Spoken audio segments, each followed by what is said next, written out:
Ready? Play. Hi, Alex. Thanks for joining Talking Thank you for Tennis having me. today. Thank you. First thing is just tell us about your win that you had yesterday in the singles. Well, it was a tough win, definitely. A lot of challenges with the weather, changing conditions. So I think it was a great way to start off the clay season. Cool. Talking of clay, where are we at with your game and your preference? Clay, grass, hard? What's your sort of preferred condition?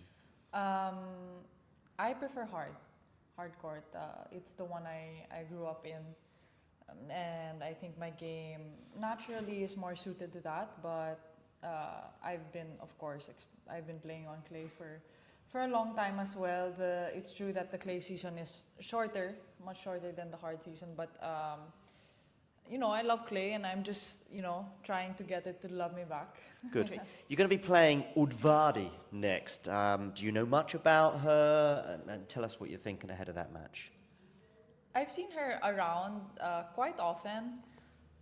I've never played her before, but I think that's adds to, you know, the excitement of the match. But, you know, trying to go in with the same mindset as the match before, trying to stick with my shots and trust my tennis. Doubles with Katie today. Of course, you lost, but you beat her in Miami. Did you talk about that match at all?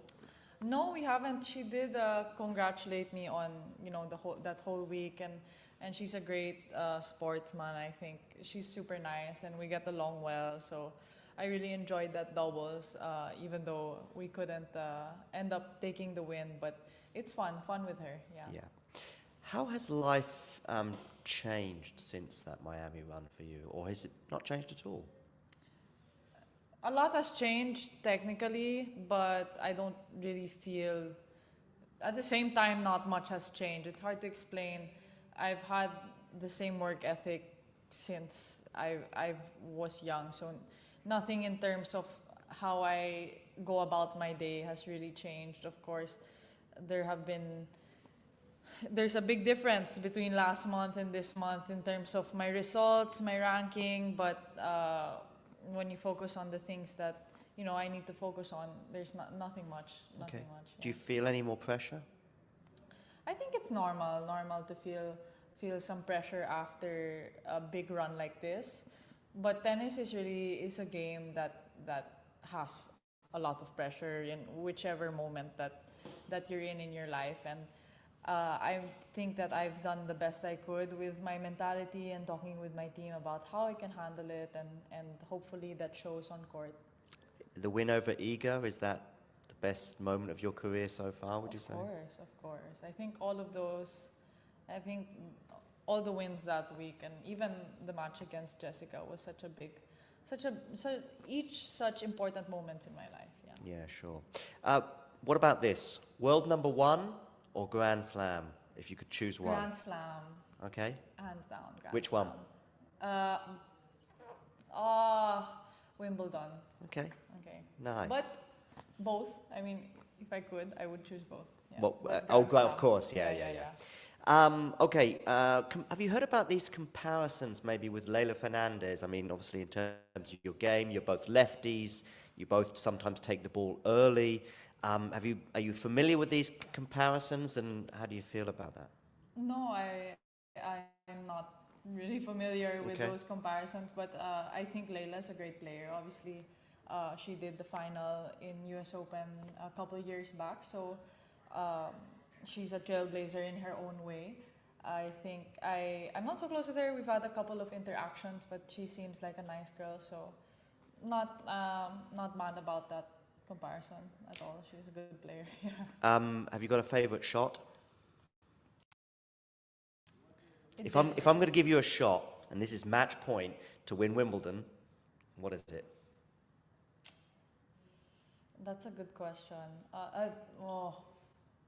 They asked me which one I prefer the other day, forehand and backhand. I was also kind of on the edge. I would say maybe a backhand cross court. Okay. Yeah. Cross court winner. But yeah, I don't know. It really depends. There's so many things that can happen during the match. Depends on the opponent, the court. But yeah, I think that one has been there from the beginning. Like now, I definitely have a lot of weapons aside from that that I've been working on. But I feel like that backhand just came natural from the beginning. Yeah. And have you ever dreamt and then you fall to the grass, for example, at Wimbledon? Have you ever dreamt about I think that? everybody's dreamt of that. Yeah, I have. So yes. All right, I'm going to show you some pictures now, and I want you to tell me the first thing that kind of comes into your mind or just some of your thoughts. So, yeah, this was, I believe, in Florida, Okay. if I'm not mistaken. I won like the Little Mo Grand Slam. It was, you had to get that trophy. The trophy, as you can see, is bigger than I am. yeah. It was like the tallest trophy ever presented in junior tennis or something like that. That was a big thing, and we had to take it apart and ship it back home in a box. My brother as well. He competed also, and he was like 2 points away from winning that same trophy. Oh, Yeah, but such a happy memory in my young childhood. Yeah. do you ever think about some of these moments when you're on the court? Do you ever think about your childhood? Do you ever think about something like this? No, on the court, no, I don't think about it. Definitely comes to mind when I start reminiscing on my whole journey, on what I've achieved in the past month. But on the court, it doesn't pop Cool. into my head. Yeah. Okay, Amazon Prime documentary, that's what this... Because this is when I first became aware of you. What are your thoughts now, a few years later, on that?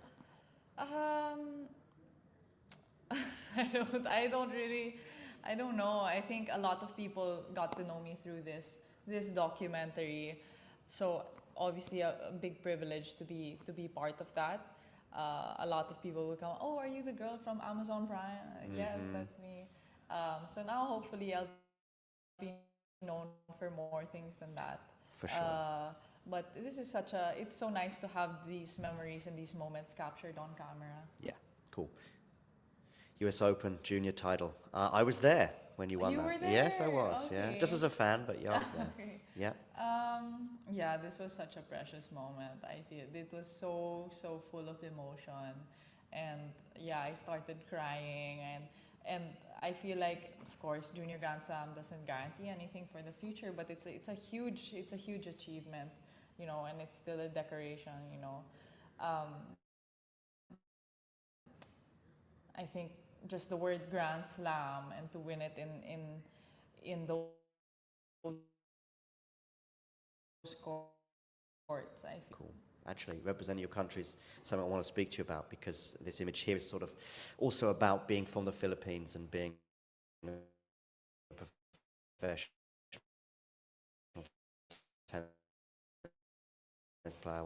What is the community, you know, and the pride that I'm able to bring when I do well to my people, and they come out, they support, they really make the effort. So I'm so appreciative. Yeah. Cool.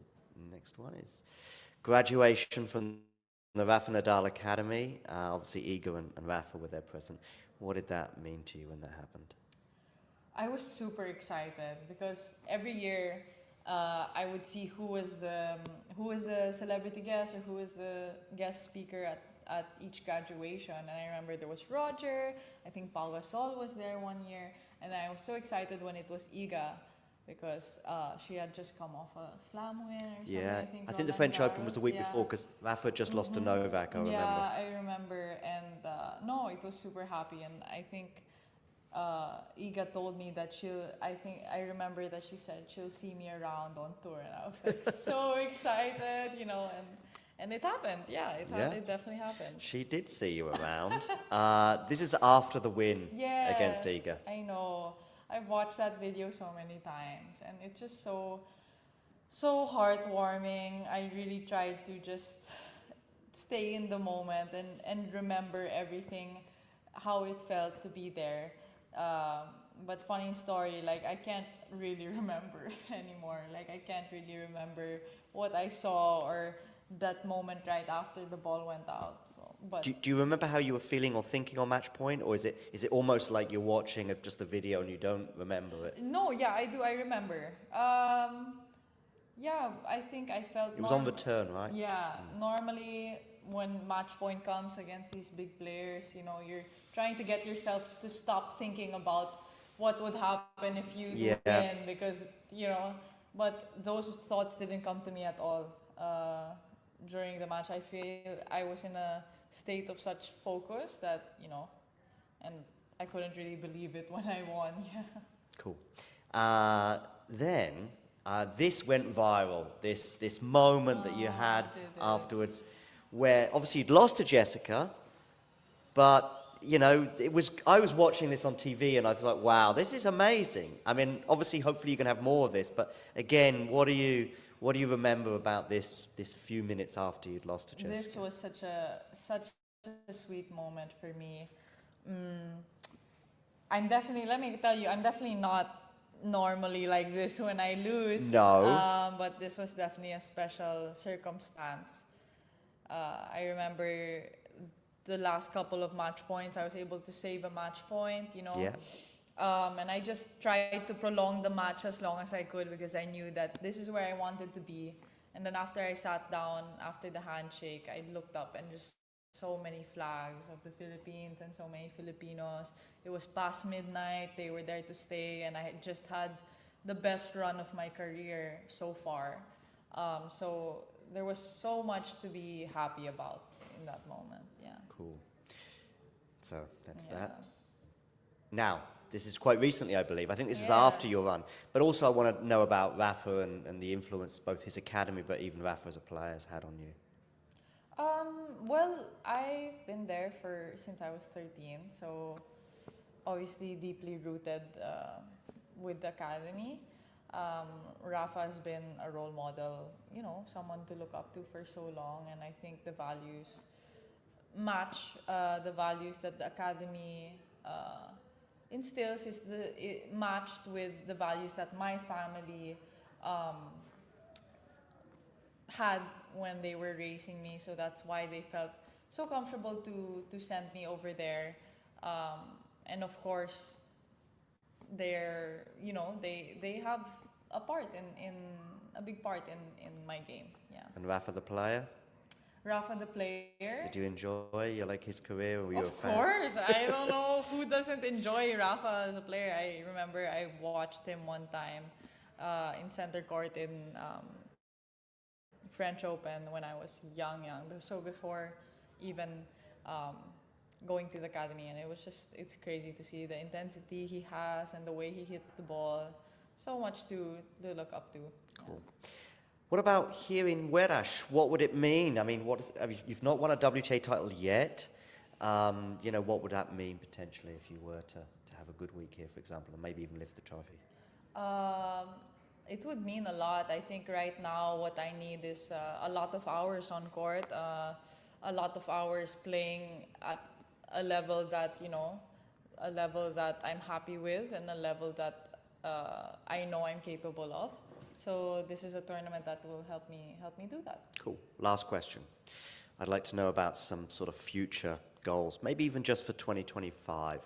Okay. Do you look at sort of things like, obviously you're going to be in the Slam draw, you're going to be in the main draw now at the French Open. Perhaps that was a goal. But what about now? Because the goals never end, right? Of course. No, of course. My original goal for 2025 was to finish in top 100, or at least to touch it.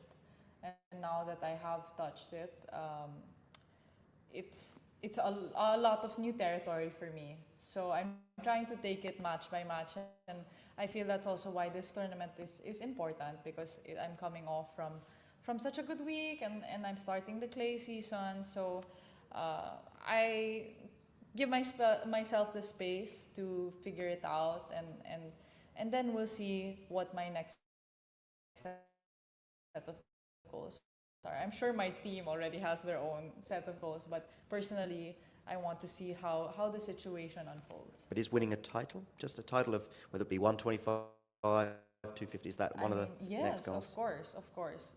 You always go into the tournament with the mindset that you can win it, and some tournaments maybe there's a lower chance of that happening, and some tournaments maybe there's a higher chance, but you'll always have a chance. I do have one more actually. Did Miami surprise you? I mean, you said coming into a tournament, you feel as though you have a good chance maybe of having a good run, but did you expect the semi-finals there? No, I did not. So yes, it did surprise me. I think Miami 1000 is WTA 1000 is one of the tournaments where I had the lower chance of holding the trophy, but I'm so proud that I was even able to come close, and the way I did it, I had such a tough draw. I know. So I had a tough draw. I know. I really had a tough draw. I mean, you had Madison I Keys. didn't even realize, because you just look at the first, you're trying to get through one obstacle at a time, and after I passed each one, I'm like, it's just getting harder. Yeah. Because it was Madison, Iga, and Jessica, wasn't it? And then I had Jelena, I had Katie. Yeah, Jelena as well. I had Madison, and then Badosa, who unfortunately withdrew, and then Iga, and then Jessica. It was just if I had one, it would have been Arena. So it's so funny to look back on. Yeah. Cool. Thank you very much. Thank you so much. See you tomorrow. See you tomorrow. Okay, I'm going to try to pass the ball. Go. Sorry. Thank you, Alex. Bye-bye. Bye-bye. If you enjoyed this video, make sure you hit that like button. Don't forget to subscribe and click that notification bell so you don't miss out on all things tennis.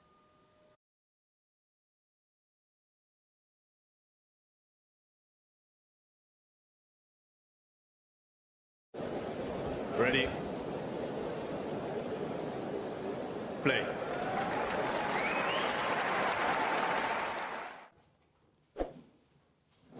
Conferência de imprensa com Alex Eala depois da segunda ronda deste Alex Open 125. Alex, tough one out there, of course. Thoughts on the match, please? I think she played very well. I think it was a good match, tight one for sure, and she performed better in the tight moments, and I know what I have to improve for the next tournament. Yeah. What do you have to improve? Well, I think a bit of the movement. It's my first tournament on clay. Being demanding with the quality on each shot, and just take it step by step. I don't think I'm not super down after the match. I competed well. I competed to the best of my ability, and it was a good match. Yeah. A lot of people came to support you, even at very small courts. Are you still surprised probably most of them for the first time. How happy are you with the sport? No, I'm super happy. It's tough conditions to watch here.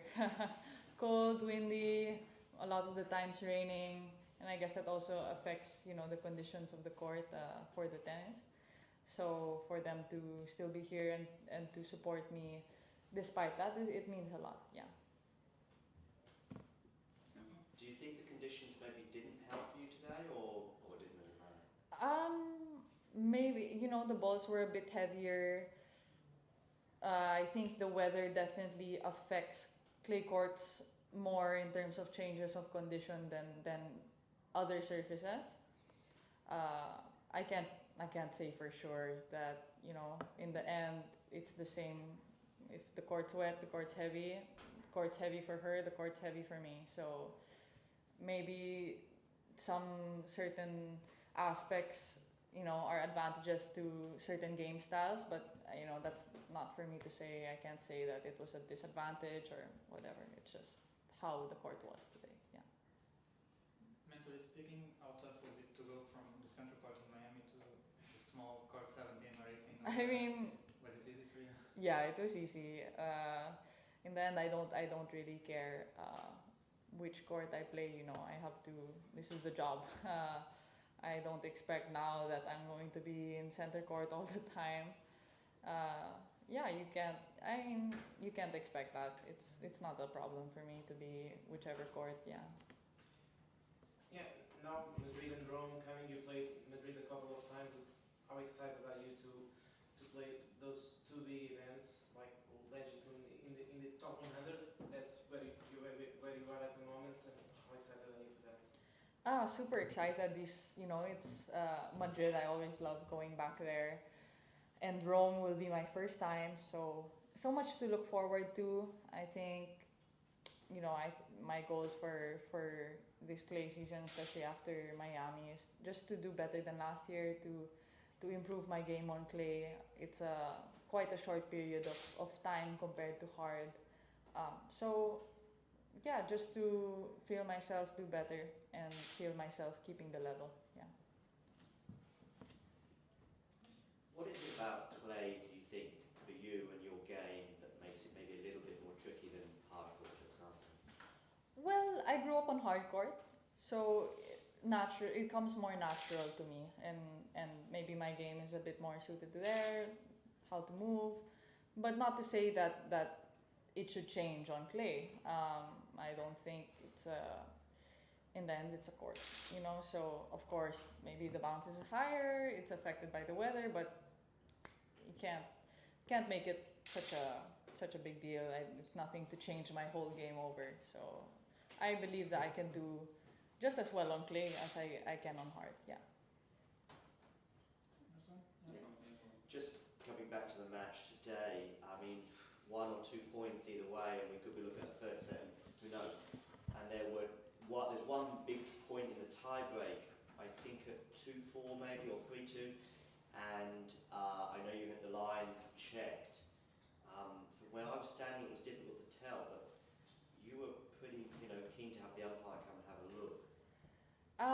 Yeah, there was. I think I'm trying to recall that point, but there were a lot of close. And I think that's the advantage of clay, is that you have the mark, and in the end, if it's really that close, then it's the decision of the umpire. I saw what I saw, but in the end, she makes the final call. So nothing to say about that. Yeah. Of course, it was not easy the week as well because of the weather. But did you enjoy your staying in Lisbon? Are you coming back? Of course, tough loss today, of course. But I think there's a lot of positives to take away. I had fun with the matches that I played, competing, and of course, the club is super nice. Yeah, I think organized pretty good. I mean, you had to adapt a lot with the weather, so that's not in our control. Yeah. Okay. Thank you, Alex. Thank you. Thank you. If you enjoyed this video, make sure you hit that like button. Don't forget to subscribe and click that notification bell so you don't miss out on all things tennis.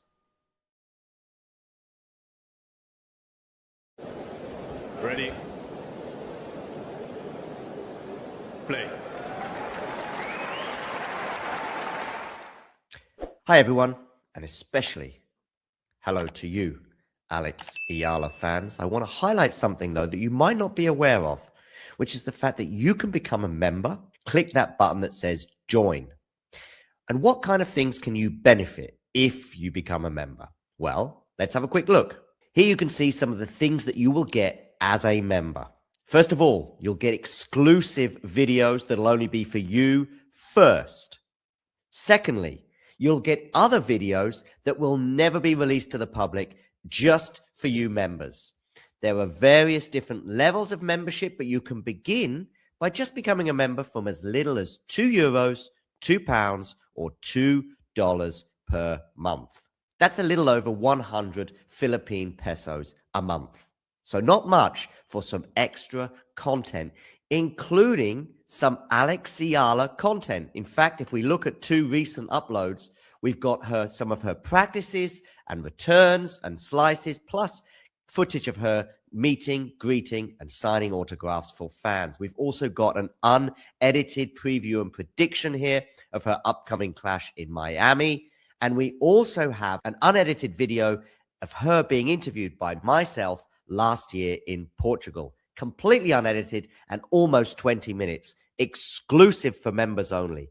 There will also be hundreds and hundreds more videos available to you as a member, and hundreds more that are going to be uploaded in the near future, all for just members and all for just $2, €2, or £2 a month. So, what are you waiting for?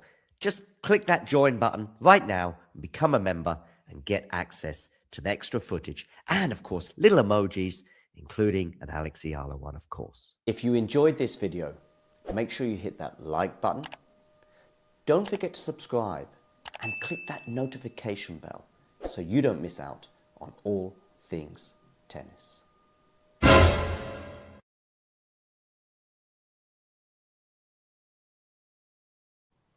I want to address something right now, which is going on social media, and it's regarding Alex Eala.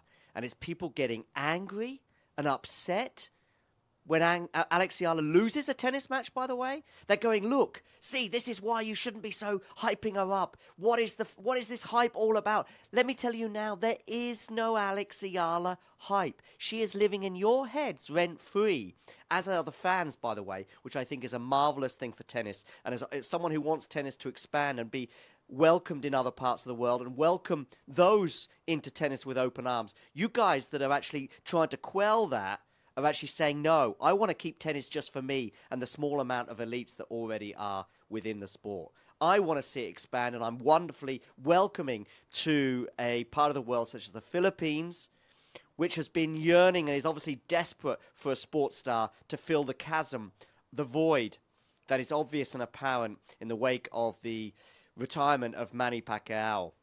Now they have it in Alex Eala. No one is saying that Alex Eala is going to be a Grand Slam winner anytime soon or reaching world number 1. And by the way, this is where you guys that are feeling in the hate on her and saying, why are you hyping her up? No one's hyping her up. And we know that you're conflating the two issues of hype and excitement and drama, all of which Alex Eala definitely brings to tennis. But it's obvious that you're getting the two conflated because you actually get more angry in the wake of an Alex Eala loss, going, look, there you go, that proves it. That shows that she's not going to be doing this. No one, you won't find one single expert former player suggesting she's going to be making top 10 or even possibly top 20.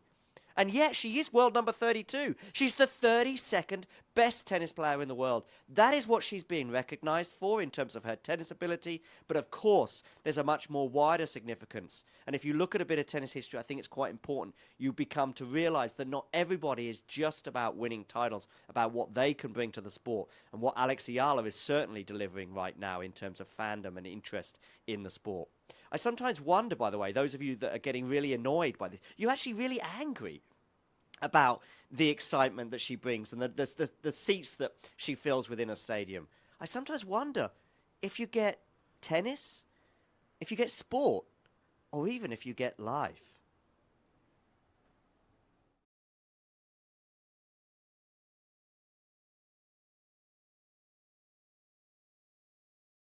How do you put into fortifying that mental pressure or that mental fortitude? I'm curious how that process is for you. It's all about experience for me. I have been competing since I was 6 and playing tennis since I was 4. So you can imagine how many tough situations I've been in regards with tennis. So I truly feel that the more you're put in that situation, the more you learn about yourself and the more you're able to approach certain moments in a way that suits you best. So I think being in those situations and really being brave is the best thing that I can do for myself. Ready. Play. Alex Eala is going to come up against Julia Graber from Austria in the upcoming WTA 500 event in Linz. Eala's current ranking is 45 in the world, whereas Graber is 87. Against fellow top 100 players over the last 52 weeks, Eala's record, bizarrely, incredibly, is exactly 50-50. She's won 20 and lost 20. That is a slight improvement on her overall record against top 100 players, where she has a winning ratio of 42.9%. Against top 50 players over the last 12 months, Graber hasn't won a single match. But throughout her career against top 50 players, such as Eala, who's currently ranked 45, she has a winning percentage. Ready. Play. Alex Eala, okay? Of course, her run in Miami in particular has caught the tennis world in many respects by storm, and particularly because she's from a part of the world with a huge population and clearly a huge interest in tennis, albeit not a great pedigree in terms of Filipino players, making it. Her run also in Miami, shocked everyone. With every single win, it was like, oh my goodness me, she's beaten, Madison Keys, but she's not going to beat, of course, Iga Swiatek. And what does she do? She goes and beats Iga Swiatek. I think even before that, she played Ostapenko and beat Ostapenko too, and very, very close match with Pegula and the emotion there. She's now going to be playing in Madrid. Clay is certainly nowhere near her best surface, certainly compared to hard, as she actually told me last week in an interview. What did you make of her run in Miami and her as a player? Yeah, I thought it was really fascinating. She uses her leftiness really well. When she went on that run, it was really impressive how she handled the big moments on the stadium court. What's interesting about her draw in Madrid is if she beats Tomova, who does she play second round? It would be Swiatek, who has that bye. So I love this in women's tennis right now, where you get like a compelling matchup, maybe a month after the first one, they could play again. But I also like how tennis, the last couple of decades, you get countries that wouldn't even be mentioned as a tennis country. You can hardly even remember a player from the Philippines. And then you all of a sudden get this talent. I like the story, the connection with Rafa Nadal and his academy. She's a lefty. A couple of times when she produced some forehands, I'm like, whew. Yeah. I see. It's tough to compare anybody's forehand to Nadal, but she's a great story. She's a great story. I don't think that she'll probably have quite as many Roland Garroses in her locker as Rafa did come the end of her career, but I'm very much looking forward to seeing how she gets on. I have been made to eat my words many times regarding tennis predictions, but also regarding even Eala in Miami, with just thinking, okay, that was a great win, but I'm feeling the same in Madrid, just because I saw her on the clay last week in the WTA 125, and I just thought, okay, yeah, it's gonna be a few more years, I think, perhaps. But she's a quick learner and she's smart, and we'll see how that pans out. If you enjoyed this video, make sure you hit that like button. Don't forget to subscribe and click that notification bell so you don't miss out on all things tennis.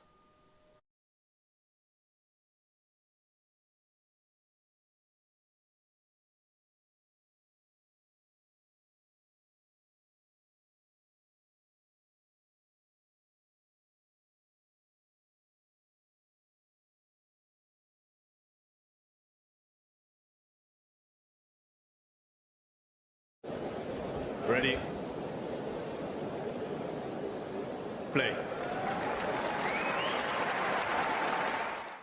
And she's now on the attack, is Grabher. She should win the point from here, but she's put it in the only position where Eala can defend, and she keeps doing the same again and again. Oh, my goodness me, Grabher, what are you doing there? Oh, dearie me. Grabher. Twice. Listen, don't look a gift horse in the mouth, and don't look a gift horse in the mouth twice, because you had 2 moments there to win the point, and don't put it in the one position that Alex Eala is on the court. She did it once, and then she did it again. And Eala defended really well, to be fair. And ultimately, Grabher fell down. 40-15, 2 match points here for Alex Eala to seal a spot in the round of 16, where Jelena Ostapenko awaits. Forehand return here is going to miss. Alex Eala wins 6-4, 6-3 over the Austrian Julia Grabher. Unfortunately for her, she's now 0-10 in all of her main draw matches in Linz. That's an unfortunate record to have. Of course, it is across 2 surfaces, on hard and now on the clay. But Eala is already 50% of the way towards her total of wins on this surface that she accrued in 2025. Anyway, she sets up a round of 16 clash with Jelena Ostapenko.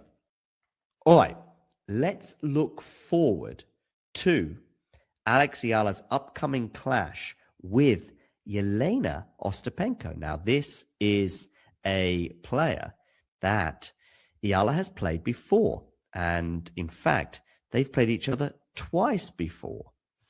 And Eala has emerged the winner on both occasions, albeit that they've not played on clay. They played in Miami last year. A tight win that Eala had, 7-6, 7-5, en route, of course, to her breakout semi-final run at that 1,000 event in Florida just over a year ago. They then played each other again on the grass in Eastbourne. I remember this match very, very well. Eala was crushed in the first set, 6-0 by Ostapenko. Got back on terms, if you like, in the second set, but Ostapenko was clearly feeling something physically, and ultimately her body let her down, Ostapenko, and Eala went through courtesy of a retirement from Jelena. It felt like Ostapenko was en route to the quarterfinals in Eastbourne, but Eala hung in there. She defended well. Ostapenko, I also think, by the way, I remember saying at the time that Ostapenko, if that had been a Wimbledon match or maybe even the final of Eastbourne or something, Ostapenko doesn't retire. That's my feeling. And she played Wimbledon, by the way, a week or 2 late without a problem physically. But Eala took advantage. Fair enough. So the record is 2-0 for Alex. But they've never played on clay before. And Ostapenko on clay, well, a former French Open winner. She's also a winner on indoor clay. She won the WTA 500 in Stuttgart last year. And by the way, the Stuttgart field is much deeper and much tougher than the one currently in Linz this week. Ostapenko is seeded 3 for this tournament, and for me, she comes in as the overwhelming favorite. But what could potentially help Eala? Well, first of all, Eala's played a match now on this surface. That will stand her in good stead. We also saw some slight improvements from Alex Eala today in terms of her movement, in terms of the fact that she's obviously had a good week of practice at the Manicure Rafa Nadal Academy, and then also again today, that straight sets win that she had over Grabher, where she was getting a healthy amount of first serves in at 60%. I think she'll be needing to get probably closer to 70% against Ostapenko to help her win this particular encounter. But she has a chance. But Ostapenko on clay is a totally different prospect. Grabher, those unforced errors of 29 today, Ostapenko might hit 29 unforced errors against Eala, but she'll probably also hit 29 winners. Eala's defense is going to be put to the absolute test against Ostapenko, but she has a chance. She will be relying on Jelena, though, having an off day. I think this is all about Jelena's racket. It'll be on her racket, no doubt about that. If Jelena produces the kind of tennis that she produced in the indoor clay of Stuttgart last year, once again in Linz, then I'm sorry, Alex Eala cannot win this match. However, if Jelena has an off day, then Eala has a great chance, just as she did in Miami and also in Eastbourne last year. It's all about Ostapenko's aggression and Eala's defense. Of course, Eala can attack that second serve of Ostapenko's, but she's not going to be able to attack the first serve of Ostapenko's, like, for example, she could Grabher today. She's also not going to get that many short balls. She's also not going to get a forehand failing as often as Grabher's did today, as often as she was mishitting. And I'm going to go for a Jelena Ostapenko win in 3 sets. If you enjoyed this video, make sure you hit that like button. Don't forget to subscribe and click that notification bell so you don't miss out on all things tennis.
Ready.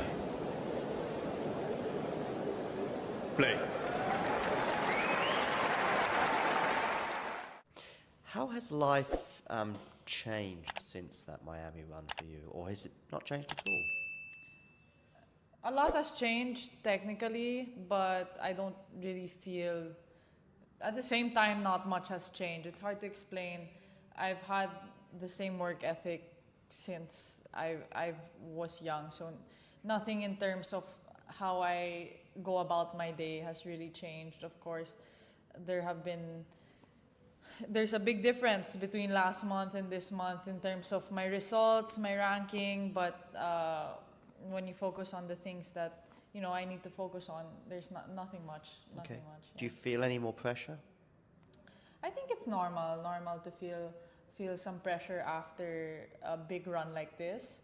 But tennis is a game that has a lot of pressure in whichever moment that you're in your life. And I think that I've done the best I could with my mentality and talking with my team about how I can handle it, and hopefully that shows on court. The win over Iga, is that the best moment of your career so far, would you say? Of course. I think all of those, all the wins that week, and even the match against Jessica was each such important moments in my life. Yeah, sure. If you enjoyed this video, make sure you hit that like button. Don't forget to subscribe and click that notification bell so you don't miss out on all things tennis. Ready. Play. Any up-and-coming players we should be looking out for in Asia? Certainly, Eala is one that's obviously, she's got a lot of attention with her runs this year. I mean, what is Ayala's ceiling? I think she has top 50 potential, and then perhaps I think she can be a player that would be seeded in the slams. So, and perhaps maybe top 20.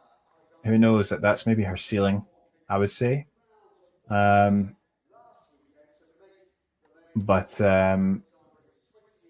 top 10 is I think be difficult with where her serve is. I mean, her serve is obviously a weakness, and it should be better than it is. But of course, that is something that can be worked on. So, perhaps with the right coaching, she can do better, because the rest of her game's pretty good. I mean, she's not got the biggest weapons, but she's quite an aggressive player. She's quite good overall technically. And Alex Eala has had a good 2025 so far, considering that this is really her first full year on the WTA Tour. She's already achieved a lot of milestones this year. For example, reaching her first WTA final, getting her career high ranking of 56, and also being able to get into the main draws of 2 slams already, Roland Garros and Wimbledon. So I think in terms of the milestones that she is looking for in her young career, she's ticking off a lot of the the check boxes for them. In terms of if we're thinking about her ceiling or what it would look like for her to maximize her full potential, I think it's a bit challenging to say, mainly because we don't know yet how the aspects of her game will develop. For example, like her serve, which has been pinpointed as the biggest weakness of her game, for example. So we don't know how well that will develop throughout like the next couple of years. So depending on that, I think that would be the biggest factor. But we already can see the things that she has in her arsenal. Like, she is a really good worker. She has a really great return. She's very aggressive on return, and she competes very well. Like, she is always in there, always in it for the fight, which all of these things I think will help her in the long run. Maybe I can see her vacillating between top 20, top 30, around that. Probably hard courts will still be where she will find the most success. So very interesting to see how well she'll do in this upcoming North American swing, and especially in the last slam of the year, the US Open. It's quite difficult to tell at such a young age what Alex Eala's ceiling will be, and we do see some inconsistency from her on the tour right now, but we are seeing some improvements. We saw even the serve was doing a bit better on the grass. I do think that ultimately hard will always be her best surface, and I think she acknowledges that too. She had a lot of difficulties on the clay. I know she took a set off Iga, but that ended up being the highlight of her clay court season by some margin, with early exits in Rome and also the French Open to follow. But anyway, as for her ceiling, top 20, yeah, that's feasible. But we're going to need to see bigger improvements, especially just it's the serve. If she had a Sabalenka serve, she'd be top 10, no doubt. If you enjoyed this video, make sure you hit that like button. Don't forget to subscribe and click that notification bell so you don't miss out on all things tennis.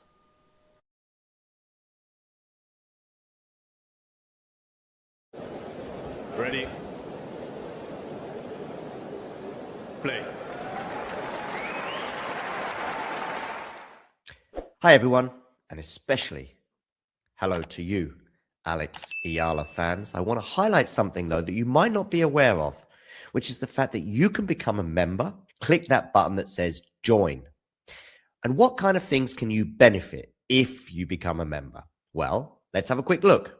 Here you can see some of the things that you will get as a member. First of all, you'll get exclusive videos that'll only be for you first. Secondly, you'll get other videos that will never be released to the public, just for you members. There are various different levels of membership, but you can begin by just becoming a member from as little as €2, £2, or $2 per month. That's a little over 100 Philippine pesos a month. So not much for some extra content, including some Alex Eala content. In fact, if we look at 2 recent uploads, we've got some of her practices and returns and slices, plus footage of her meeting, greeting, and signing autographs for fans. We've also got an unedited preview and prediction here of her upcoming clash in Miami.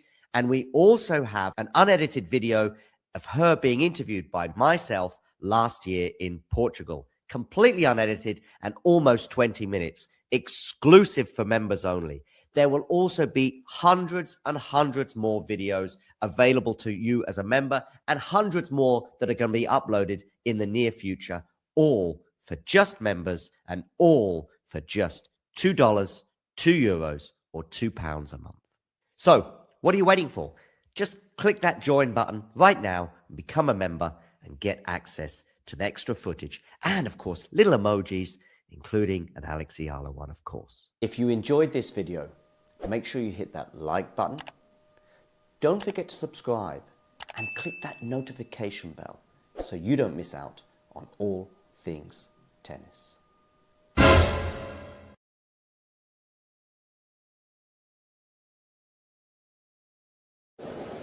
Ready? Play. And she's now on the attack is Grabher. She should win the point from here, but she's put it in the only position where Eala can defend, and she keeps doing the same again and again. Oh, my goodness me, Grabher, what are you doing there? Oh, dearie me. Grabher. Twice. Listen, don't look a gift horse in the mouth, and don't look a gift horse in the mouth twice, because you had 2 moments there to win the point, and don't put it in the one position that Alex Eala is on the court. She did it once, and then she did it again. And Eala defended really well, to be fair. And ultimately, Grabher fell down. 40-15, 2 match points here for Alex Eala to seal a spot in the round of 16, where Jelena Ostapenko awaits. Forehand return here is going to miss. Alex Eala wins 6-4, 6-3 over the Austrian Julia Grabher. Unfortunately for her, she's now 0-10 in all of her main draw matches in Linz. That's an unfortunate record to have. Of course, it is across 2 surfaces, on hard and now on the clay. But Eala is already 50% of the way towards her total of wins on this surface that she accrued in 2025. Anyway, she sets up a round of 16 clash with Jelena Ostapenko. All right, let's look forward to Alex Eala's upcoming clash with Jelena Ostapenko. Now, this is a player that Eala has played before. And in fact, they've played each other twice before. And Eala has emerged the winner on both occasions, albeit that they've not played on clay. They played in Miami last year. A tight win that Eala had, 7-6, 7-5, en route, of course, to her breakout semi-final run at that 1,000 event in Florida just over a year ago. They then played each other again on the grass in Eastbourne. I remember this match very, very well. Eala was crushed in the first set, 6-0 by Ostapenko. Got back on terms, if you like, in the second set, but Ostapenko was clearly feeling something physically, and ultimately her body let her down, Ostapenko, and Eala went through courtesy of a retirement from Jelena. It felt like Ostapenko was en route to the quarterfinals in Eastbourne, but Eala hung in there. She defended well. Ostapenko, I also think, by the way, I remember saying at the time that Ostapenko, if that had been a Wimbledon match or maybe even the final of Eastbourne or something, Ostapenko doesn't retire. That's my feeling. And she played Wimbledon, by the way, a week or 2 late without a problem physically. But Eala took advantage. Fair enough. So the record is 2-0 for Alex. But they've never played on clay before.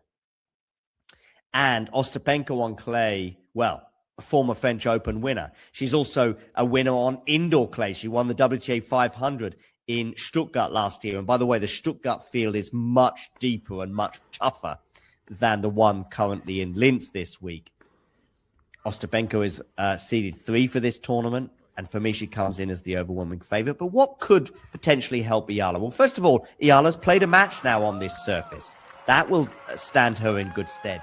We also saw some slight improvements from Alex Eala today in terms of her movement, in terms of the fact that she's obviously had a good week of practice at the Manicure Rafa Nadal Academy, and then also again today, that straight sets win that she had over Grabher, where she was getting a healthy amount of first serves in at 60%. I think she'll be needing to get probably closer to 70% against Ostapenko to help her win this particular encounter.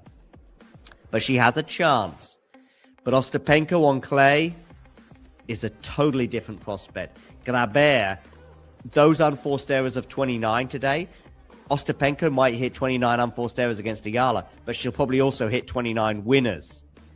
Eala's defense is going to be put to the absolute test against Ostapenko, but she has a chance.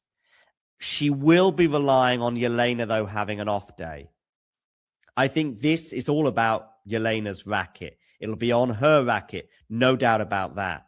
If Jelena produces the kind of tennis that she produced in the indoor clay of Stuttgart last year, once again in Linz, then I'm sorry, Alex Eala cannot win this match. However, if Jelena has an off day, then Eala has a great chance, just as she did in Miami and also in Eastbourne last year. It's all about Ostapenko's aggression and Eala's defense. Of course, Eala can attack that second serve of Ostapenko's, but she's not going to be able to attack the first serve of Ostapenko's, like, for example, she could Grabert today. She's also not going to get that many short balls. She's also not going to get a forehand failing as often as Grabert's did today, as often as she was mishitting. And I'm going to go for a Jelena Ostapenko win in 3 sets. If you enjoyed this video, make sure you hit that like button. Don't forget to subscribe and click that notification bell so you don't miss out on all things tennis.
My name is Clara Towson, and I'm a friend of the show.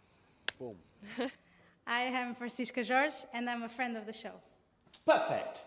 Hi, my name is Susan Leemans, and I'm a friend of the show. Boom. Yeah. My name is Zainab Sammaz, and I'm a friend of the show. Boom. Hey guys, my name is Sasha Vickery, and I'm a friend of the show. Boom. Hi, my name is Lloyd Harris, and I'm a friend of the show. Perfect. Hi, my name is Jaime Faria, and I'm a friend of the show. Boom. Yes. Take one. Well done. Hi, my name is Jasmine Paulini, and I'm a friend of the show. Wow, Jasmine, you got it in one time. Ready? Play.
For Jelena Ostapenko against Alex Eala.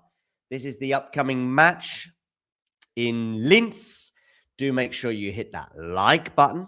And if you are new to the channel, hit subscribe. Gabriela Rus indeed has just beaten Yastremska, and so we'll play the winner of Ostapenko against Eala. And Eala is serving first, and she serves into the backhand of Ostapenko. Forehand from Eala goes deep, but Ostapenko goes long, so it is 15-love. And if you're wondering where the scoreline is, I'm about to share it with you on the screen.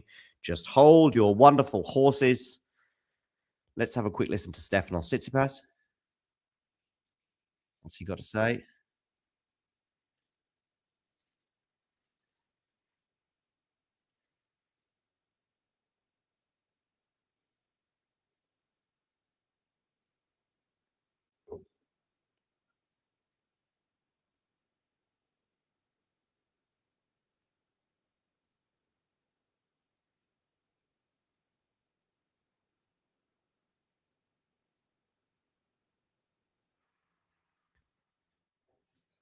Okay, 40 love for Alex Eala. The scoreline is going to be on the screen any moment. Just give me a second. So a good start for Eala. In fact, she holds to love.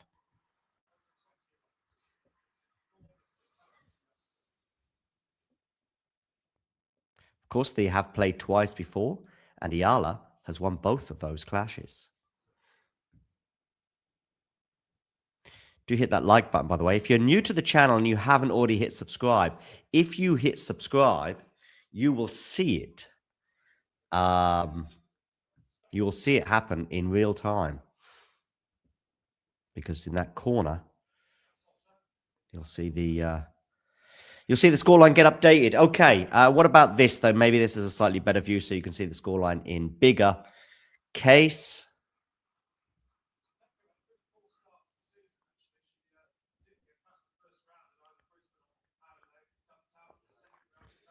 Yeah, 1 win from 3 in the first 3 matches of the year for Ostapenko. Of course, she is a reigning champion in indoor clay at the WTA 500 in Stuttgart, an event that Alex Eala is also going to compete in. Good afternoon, Jake. Jake, who was the was it Jojo? You sort of had a sort of bromance with Jojo, but Jojo's disappeared the last few months. Eala goes big on the return and misses it. 15 love.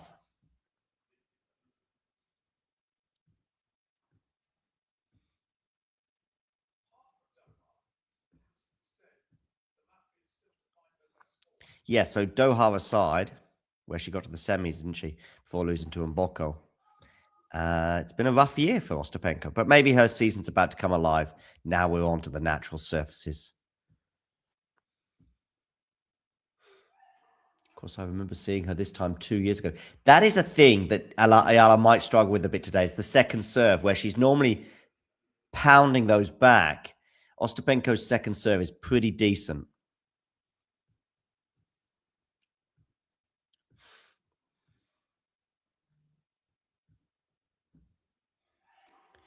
Oh, what a serve down the tee. Eala does well to get this back in play, but Ostapenko should win from the point from here, and does. Forehand winner.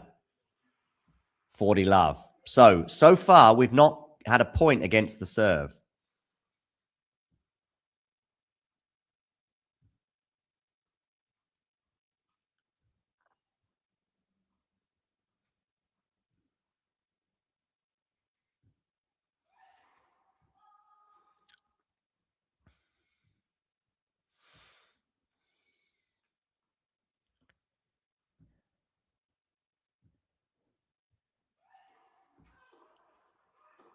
Good return there from Eala, and Ostapenko doesn't deal with it, so 15-30.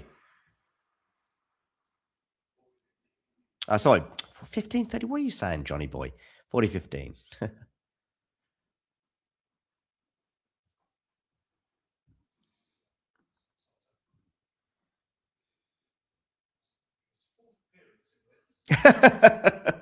I think it was a man, but I don't know, Jake.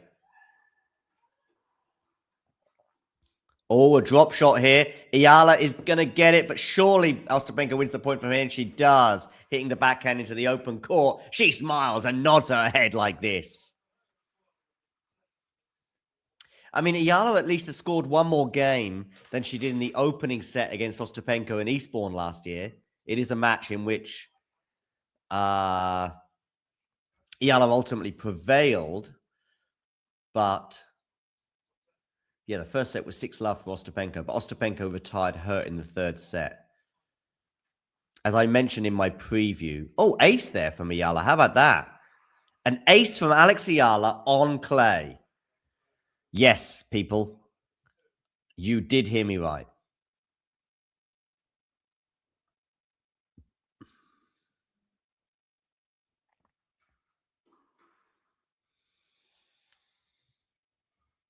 I'm ready. I've got my coffee.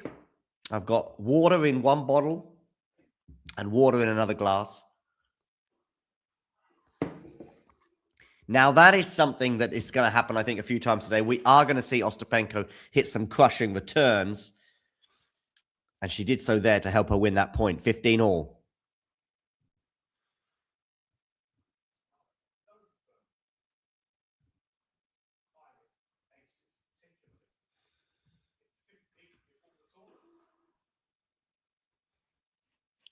Was it 15 all year, maybe?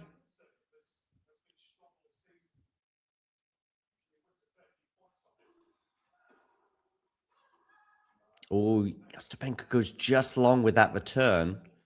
She seems perplexed by that. But it has been called long.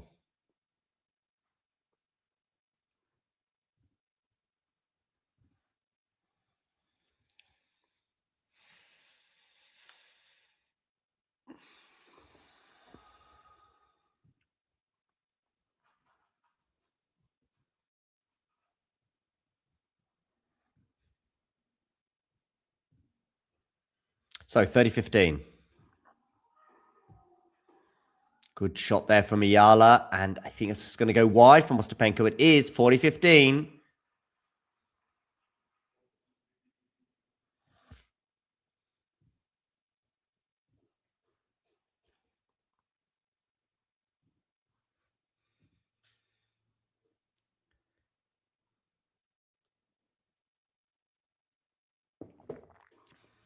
Forehand return goes into the net from Ostapenko, and Eala holds comfortably. She's dropped 1 point on her serve so far. Mind you, so has Jelena Ostapenko in what has been a serve-dominated opening to this match. Jake, I watched Madrid against Bayern last night. Did you watch that match, or did you watch Arsenal against Sporting? I saw the highlights from the Arsenal match, and I think from the highlights at least, they were pretty dominant, although they did need a late winner. Pity. I was hoping Sporting would get a result.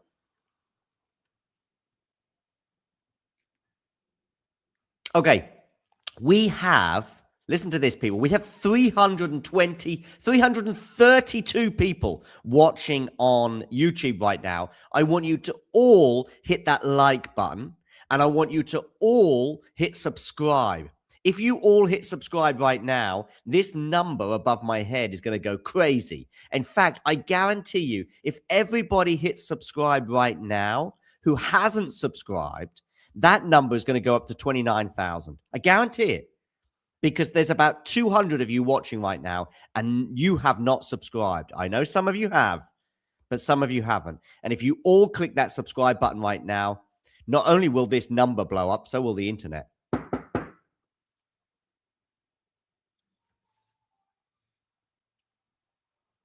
Yeah, don't worry, Alex. What am I saying? Don't worry, Jake. Look at that number. You see, just popped up by 2.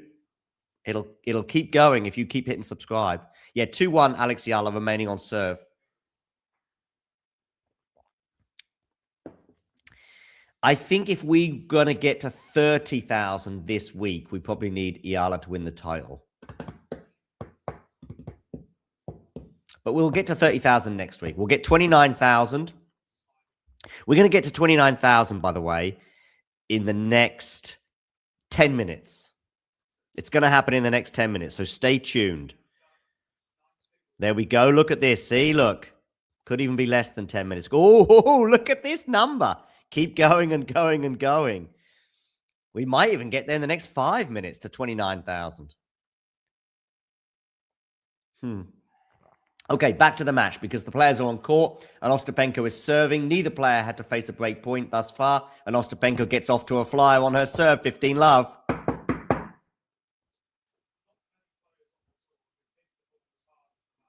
Yes, she hits the ball like a juggernaut.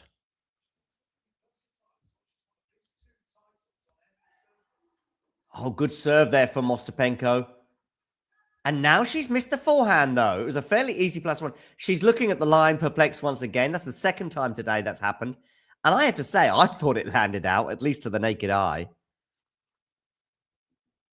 Do let me know as well, where in the live chat are you watching this from? I saw somebody write in the chat earlier on they were in New Jersey. I'm in Bonn in Western Germany, where the sun is shining, ladies and gentlemen. Backhand return into the forehand of Ostapenko, which goes into the net. 15-30, ladies and gentlemen. Ooh. What do we think about that rally, people? Let me know.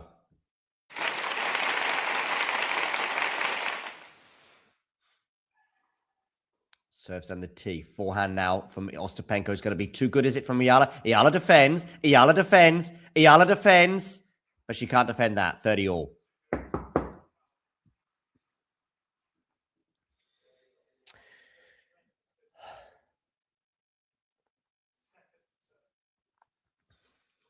My coffee's almost done.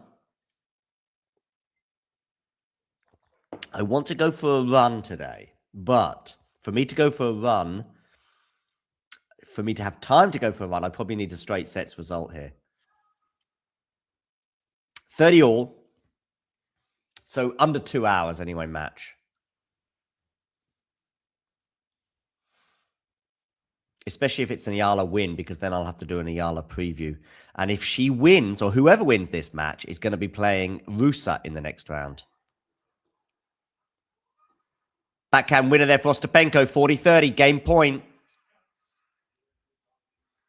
Neither player has dropped more than 2 points on serve thus far. We had a hole to love for Eala, then we had a hole to 15 for Ostapenko, then we had a hole to 15 for Eala, and at the moment, we could be looking at a hole to 30 for Ostapenko. Misplaced ball toss there.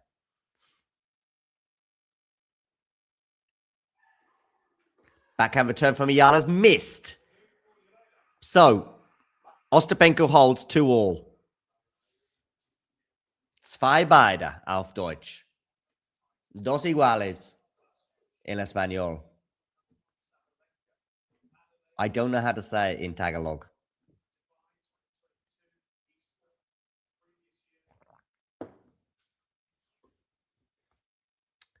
Yeah, Ostapenko is certainly an all-surface player. Okay, Eala serves down the tee, but misses the first serve, ladies and gentlemen. Second serve here for Ostapenko to look at. Forehand return is pretty good from Jelena. Eala is scrambling, but staying in this point, but it's going to take a lot of energy from her, and now she misses the forehand. Love 15.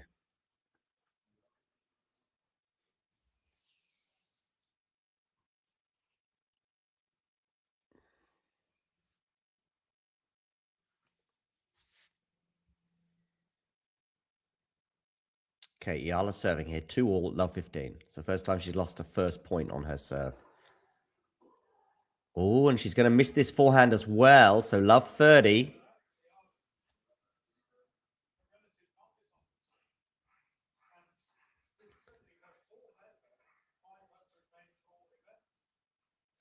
Yeah, it's also only on the main tour. How many clay mats has she played on the main tour? So that's 250 or above. She played 2 in Madrid, 1 in Rome, and now 1 in... oh, wonderful depth there from Ostapenko. Now it's a drop shot. It's not going to work. So Eala wins that point, 15-30. Got out of jail there, did Alex, because she was well down in that rally. So I think she played 1 in... Oh, played French Open, Rome, 2 in Madrid, 1 in Linz, and now another one in Linz. This is only her 6th match on clay on the main tour.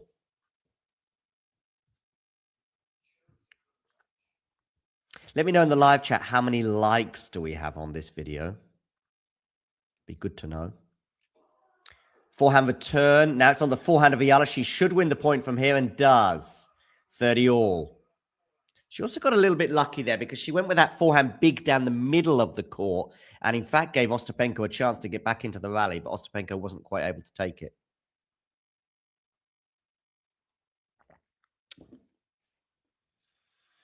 Okay. Misses the first serve. That's exactly how Eala could potentially win this match. But there's not many other avenues to success. And yet, the matchup would suggest otherwise, right? 2-0 is the head-to-head that Eala has. But I do think, I said it in the build-up or in the preview, that if that had been a Wimbledon match that they had in Eastbourne last year, Ostapenko wins that. But Ostapenko retired hurt, knowing that Wimbledon was on the horizon and didn't want to push her body through that scenario. Okay, game point here for Eala.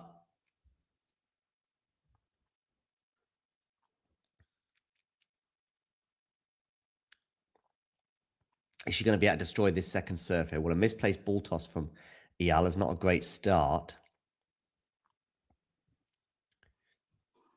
Okay, forehand return is too good, and there you go. There you go. That is exactly what Jake is talking about. And we're at Juice, people, and we're just 2 subscribers away from 28,000. 29,000, sorry.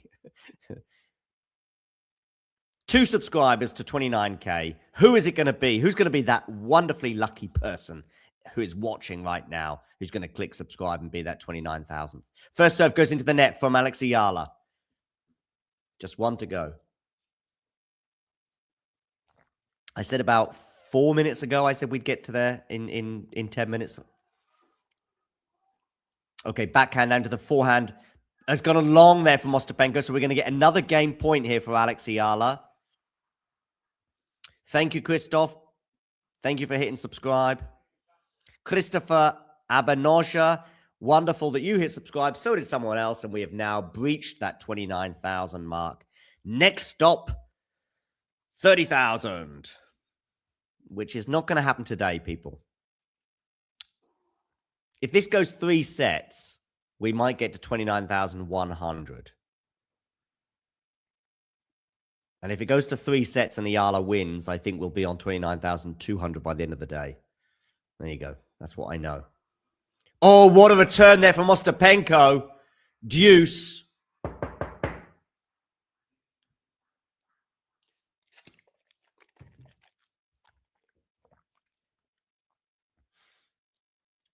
I mean, if you want us to get to 30,000 by the end of the day, then the 200 people watching right now who haven't subscribed need to all hit subscribe. Okay, good return there from Ostapenko. Eala's in trouble here. Eala's in trouble here. Eala's in huge trouble here. And it is going to be our first break point of the match. And it's going to be for Jelena Ostapenko, the number 4 seed of Latvia, the reigning champion at the WTA 500 event in Stuttgart. Very similar conditions. In Central Europe, indoors, German-speaking country, clay, boom, boom, boom. This is Ostapenko's territory. But Eala is trying to put her foot in the door. Misses the first serve. That is not going to help Alex's chances here. First break point of the match. Can Ostapenko seize this moment? Eala's had some game points, but not able to take them. Backhand return is going to go into the net. Eala gets off there. Little get out of jail moment there for Alex, as we were waiting to see exactly how that second serve was going to pan out. Ever since Jake mentioned the fact that she should dominate that second serve, Jelena has stepped in on it. But therein lies one of the problems that she will have from time to time. And it is what it is. Backhand from return from Ostapenko goes into the net, and we're going to have a game point now. What is kefir, Jake? I don't know what kefir is. Yeah, Alex Eala's birthday is next month. People.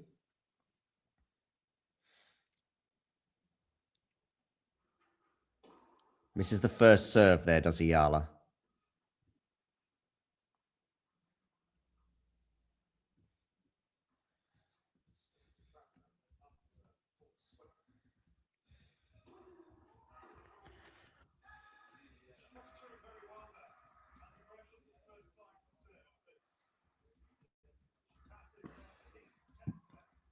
Eala holds.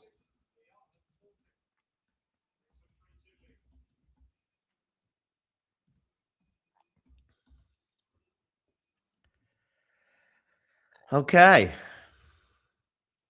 So 3-2.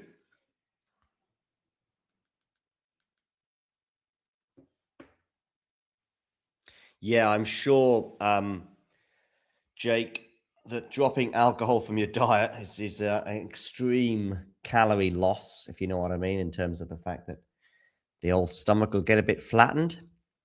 I like an Ostapenko forehand.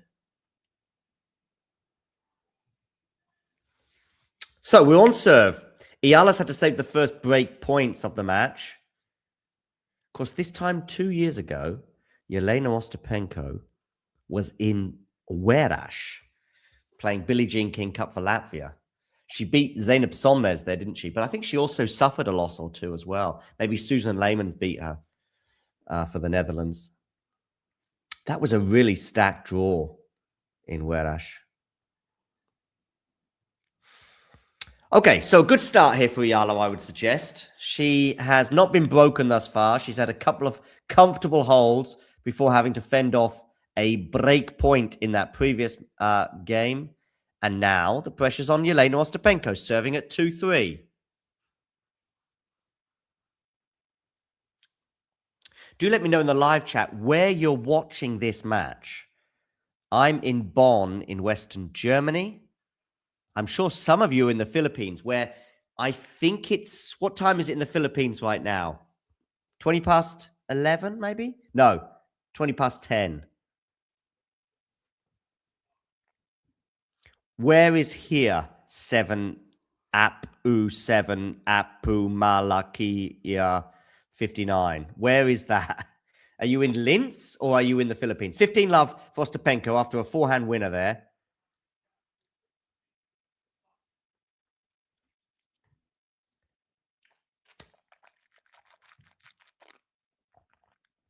Good that you're here again anyway, wherever that is. Or do you just mean here watching us? Thank you very much for joining. Okay, backhand return from Eala into the forehand of Ostapenko. Backhand cross court. Now into the forehand of Ostapenko. Forehand Eala on the defense, but she's defending well. Can she defend this? She doesn't need to because Ostapenko goes long and it's 15 all.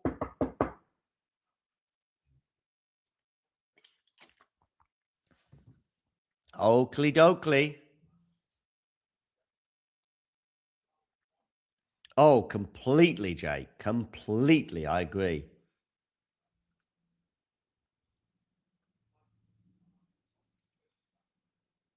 One of her biggest strengths is her mental strength in some of the toughest moments.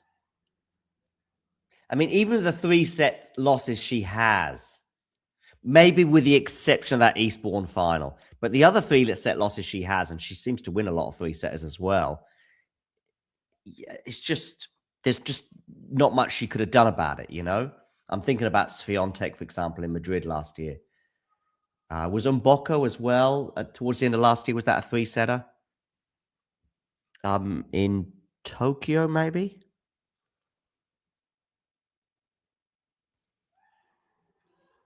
Okay, forehand here from Ostapenko into the backhand of Eala. They're into the rally here. And now she goes long, Ostapenko. So 15-30, ladies and gentlemen.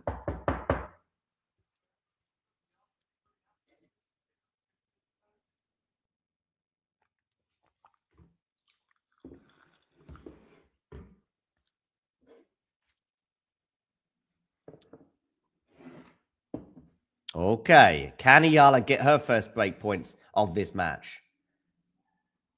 Oh, that first serve is wild from Ostapenko. Doesn't land anywhere near in the service box. So it is going to be a second serve for Alex Eala to look at. And she loves to gobble these up like a piece of breakfast. Let's see if she can. 15-30. Ostapenko serves. Double fault. Doesn't even need to gobble it up because somebody has given it to her on a plate. 15-40. 2 break points now for Alex Eala to get to 4-2 in this encounter in Linz, Austria.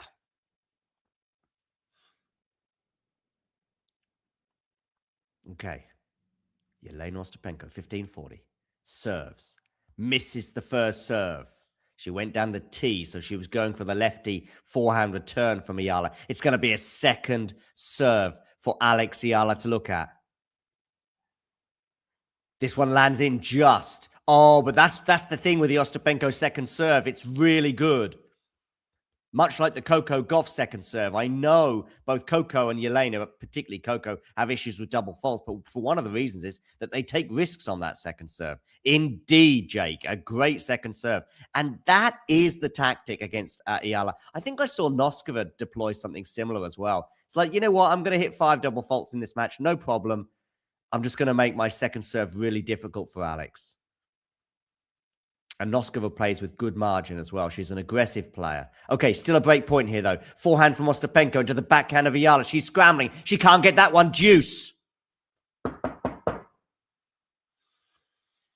So, from the first moment there, I had a good little kick on that serve as well, I think, from Ostapenko.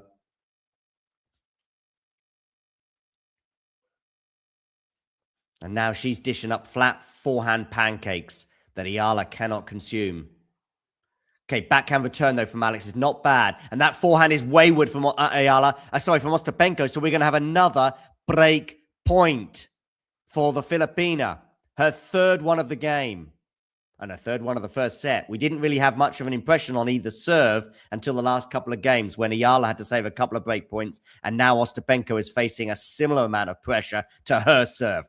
Can she get her first serve in here?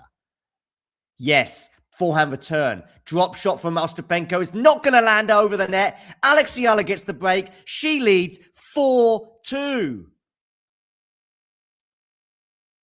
And what is the reaction? What is the reaction, people? The reaction is thus.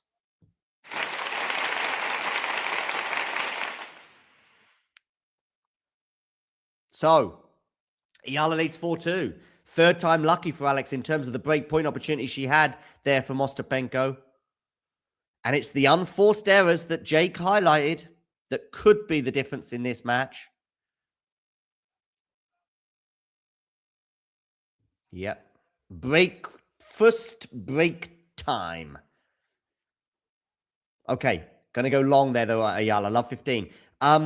It's never a break until you consolidate, as they say. By the way, loads of people watching. It's great to have 320 of you watching on YouTube right now. I want you to all hit like. I want you to all hit subscribe.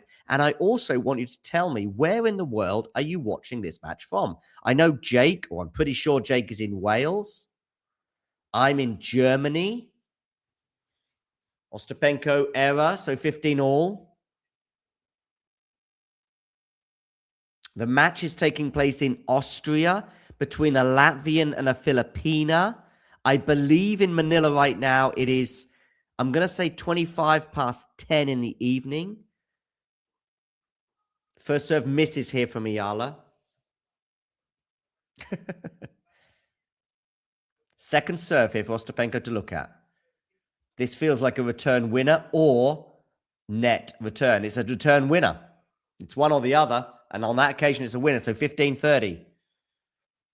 Are we going to get more break points on the Alex Eala serve?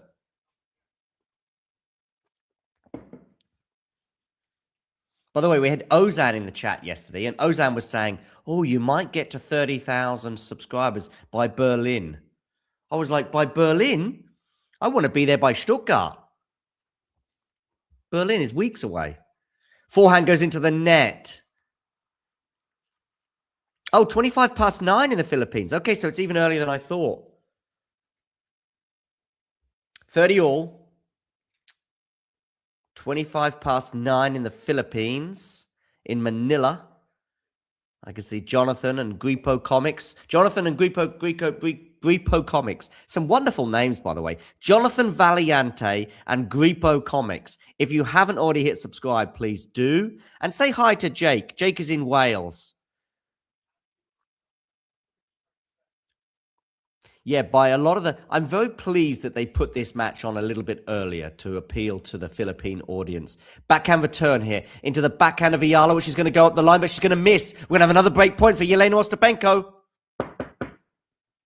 You are welcome, Kelly Lorena 3406. I don't know if you'll be thankful for the coverage if Jelena Ostapenko wins. Anyway. Okay, here we go. Break point. Jelena Ostapenko, 30-40. Eala misses the first serve. Look at Ostapenko dancing around, waiting to kill this serve. And she's going to attack this second serve. I feel a return winner coming here. I feel it. And it's a double fault, which I think was partly because Alex feared that return. And we've got the break back and we're on serve. 4-3. All right, let's have a quick break. We'll play the promo vid, shall we, for this particular match.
Okay, we're back, ladies and gentlemen. Talking of which, I saw Jake talking about the mental strength that Alex Eala has. Well, thanks to Colin Salau, we have a video to show you where Alex talks about how she has developed that part of her game. How do you put into fortifying that mental pressure or that mental fortitude? I'm curious how that process is for you. It's all about experience for me. I have been competing since I was 6 and playing tennis since I was 4. So you can imagine how many tough situations I've been in regards with tennis. So I truly feel that the more you're put in that situation, the more you learn about yourself and the more you're able to approach certain moments in a way that suits you best. So I think being in those situations and really being brave is the best thing that I can do for myself. There we go. Into the rally here at the beginning of this 8th game. Of course, new balls for Ostapenko, and she crushes a backhand winner down the line. 15-love.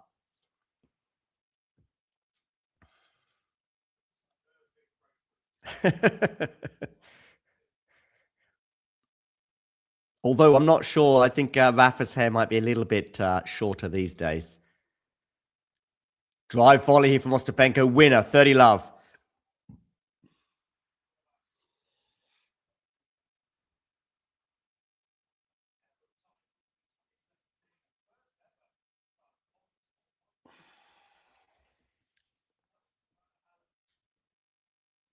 Yeah, 2017 French Open winner, of course, Ostapenko.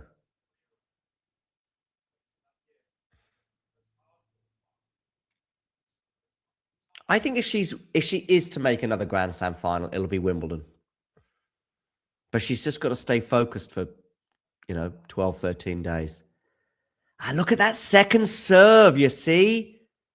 You see what I mean, people? The Ostapenko second serve is not going to be easy for Alex to attack.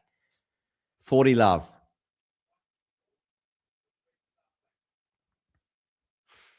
By the way, people, you can hit share on this video, and you can share this on your socials, especially on Facebook or maybe WhatsApp, and send this to friends and family and enemies and frenemies, and let the world know that we are covering this particular match between Alex Eala and Jelena Ostapenko. It is 40-15. Ostapenko seeking parity. She was down a break. She's missed the first serve here at 40-15. Wonderful to have more than 400 people watching right now on YouTube. Please, all of you, hit the like button. And if you haven't already done so, hit subscribe and watch that number above my head. Good return there from Alex Eala, 40-30. As we get closer and closer to 500 viewers right now on YouTube. That was an excellent return there from Alex Eala on the backhand side. Something that she's not been able to do quite as often as I'm sure she'd like, because the Ostapenko second serve is normally pretty potent. But anyway, 40-30. Those of you just joining, if you're wondering what's been going on, well, we had a few comfortable holds, and then we had back-to-back breaks. Oh, wonderful backhand winner there from Ostapenko. She does hold 40-love to 40-30. Cast a bit of doubt on that, but she holds for 4-all. Now, the pressure is switched back to Alexandra Eala. Well over 500 people watching on YouTube right now. Welcome to the party. Where have you been? So we got to, I think, 2 games all. And then we got the Alex Eala breaking the Ostapenko serve. But Ostapenko broke back. And now we're at 4 games all after an Ostapenko hold. In fact, we got to 4-2 Eala, didn't we? We had 4-2 Eala with a break, of course. And then back-to-back games now have gone the way of Jelena Ostapenko. Okay, Eala serving here. Second serve, 4 games all. You would make Ostapenko the favorite now for this set, given that Eala had that advantage and it's gone. So the momentum is certainly with the Latvian. However, a backhand into the net from Ostapenko, and it's 15-love for Alex Eala.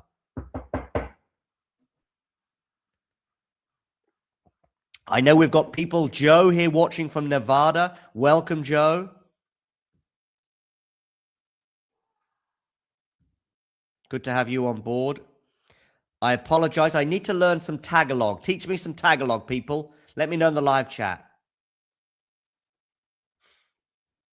Some words and some expressions, perhaps. Double fault, Alex Eala, 15-all. Not the first double fault of the day. In fact, of course, the most crucial double fault that she hit, that's her second. Ostapenko's hit 1 as well. The most crucial Alex Eala double fault was when she was break point down, trying to get to 5-2. Hits a double fault. Ostapenko breaks, and that gets us back to where we are right now on serve. 15-all. Second serve here for Jelena Ostapenko to look at. So slightly concerning times now for Alex Eala. Forehand return whacked into the net. How are you? Como está cá? Como está cá? Como está cá? Como está cá? Como está cá? Quite a few good names in Linz this year. What, you mean like Schmidt and Schumacher and Strauss and Cole. Oh, lovely forehand +1 winner there from Eala. Galfi, yeah, listen, I'm telling you now, Galfi in the next week or two is going to be hitting a career high. She's going to be making the top 50. I don't think she's made the top 50 yet. Udvardi has overtaken her in the rankings, but I do see Galfi's ceiling being a bit higher. I don't know what that word means, Nelson. I'm not going to say it until you tell me. Okay. Oh, good return there from Ostapenko. She's on top of this rally, and she wins it with a backhand winner, 40-30. Okay. Wow, 600 people watching right now on YouTube. Thank you very much for joining. But I want you to do me two small things, okay? Two things. Hit that like button. And if you're new to the channel, hit subscribe. And if you hit subscribe, watch this number above my head go crazy. Okay, so Mabuti means good. So we've got Kumustaka Mabuti. Am I saying that right, people? Oh, another double fault from Alex Eala, and we're at deuce, people. We are at deuce. B counted 7068. Unfortunately, due to licensing restrictions, we are not allowed to show you the match, but hopefully we can keep you company and I can talk you through it point by point. B counted 7068. Hit that subscribe button, please, by the way. Oh, another missed serve from Alex Eala. Tense moments here. 4-all deuce. If Eala gets broken here, Ostapenko will have a chance to serve for the first set. Good serve down the tee, that. But tell you what, Ostapenko's dealt with it really well. Somehow Alex Eala's defended it, but she's not going to be able to defend that. We've got a break point for Jelena Ostapenko.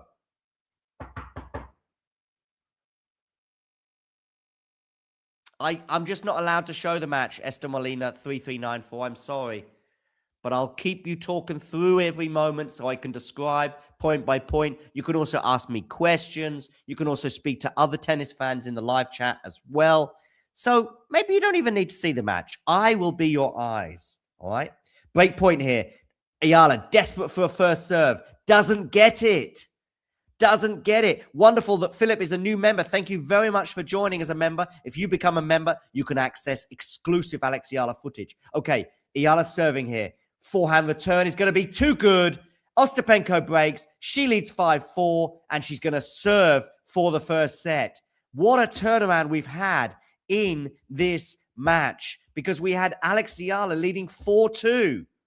But Ostapenko broke back, held serve, and broke again, and is now on a run of 3 games in a row, and it means that she is going to serve for the first set. Bad news for Alex Eala. Good news for Jelena Ostapenko. It's been a bit of a turnaround. And now the Ostapenko, Jelena has the first set in her sights. Do let me know in the live chat, where are you watching this match from? We've got people in the Philippines. We've got people in the US. We've got people in the UK, in Germany as well, which is where I am. Please let me know where in the world you're watching this match from. And also get voting in our poll. Who do you think is going to win this particular match? Oh, and also, while we're talking, okay, give us a follow on Instagram. Give us a follow on Instagram at Talking Tennis TT. All right? I'm going to share the link with you in the chat so you can all follow us on Instagram. Plenty more things that we post there. Some things we post on YouTube, some things we post on Instagram.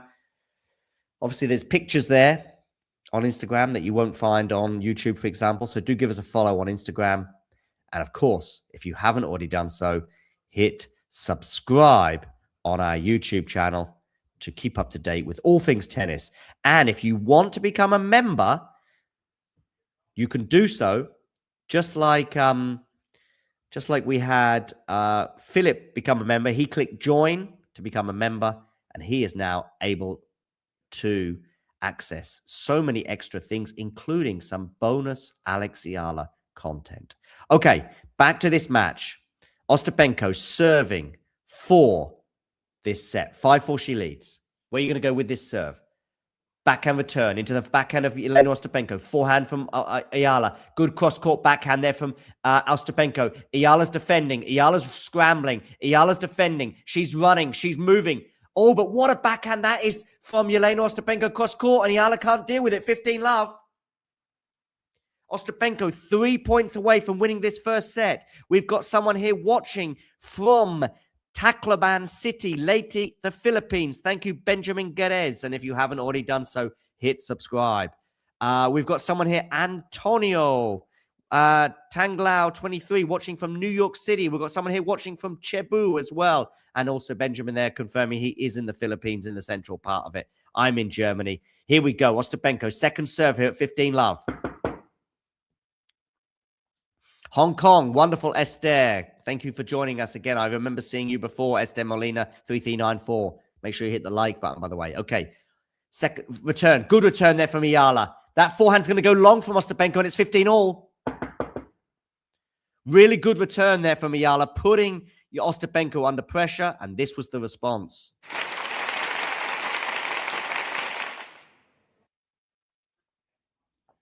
Okay, 15-all. Big moment now.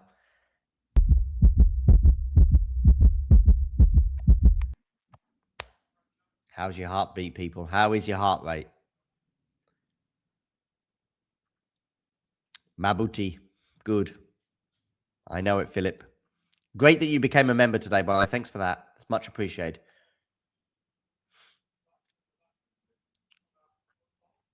Okay. Second serve here. 15-all. Backhand return from Eala's pretty good. Oh, but the backhand from Ostapenko is sweet as a nut. And Eala can't get anywhere near that. The return was good. And I thought Ostapenko was in trouble. And this had unforced error written all over it. But then it just dropped just inside the baseline. It's a backhand winner from Ostapenko. And she's now 2 points away from winning the first set. Remember, the winner of this match will play Rusa in the next round. Second serve here, though, for Eala to look at. She'll be keen to attack this with the venom that we know she's capable of. How on earth did that land in, Jake, indeed? Double fault. That's a nice little gift for Eala. 30-all. Whew. It's been a fascinating first set. Some highs and lows for both players. We are in the moment of a 3-game winning streak for Ostapenko. She was 4-2 down. It doesn't land the first serve in. So this could be a chance for Eala to get a break point. We're going to have a break point or a set point next. That is 100% sure. Double fault from Ostapenko. 30-40. She can't believe it. She pulls a funny face. She is funny to watch no matter what happens. Anyway, we've got a break point here for Alex Eala. By the way, double faults have been a feature in this match, haven't they? I mean, think about it. Eala at 4-2. If she doesn't hit that double fault and she gets to 5-2, we could be halfway through the second set right now. But as it is, we're in a dogfight. 30-40.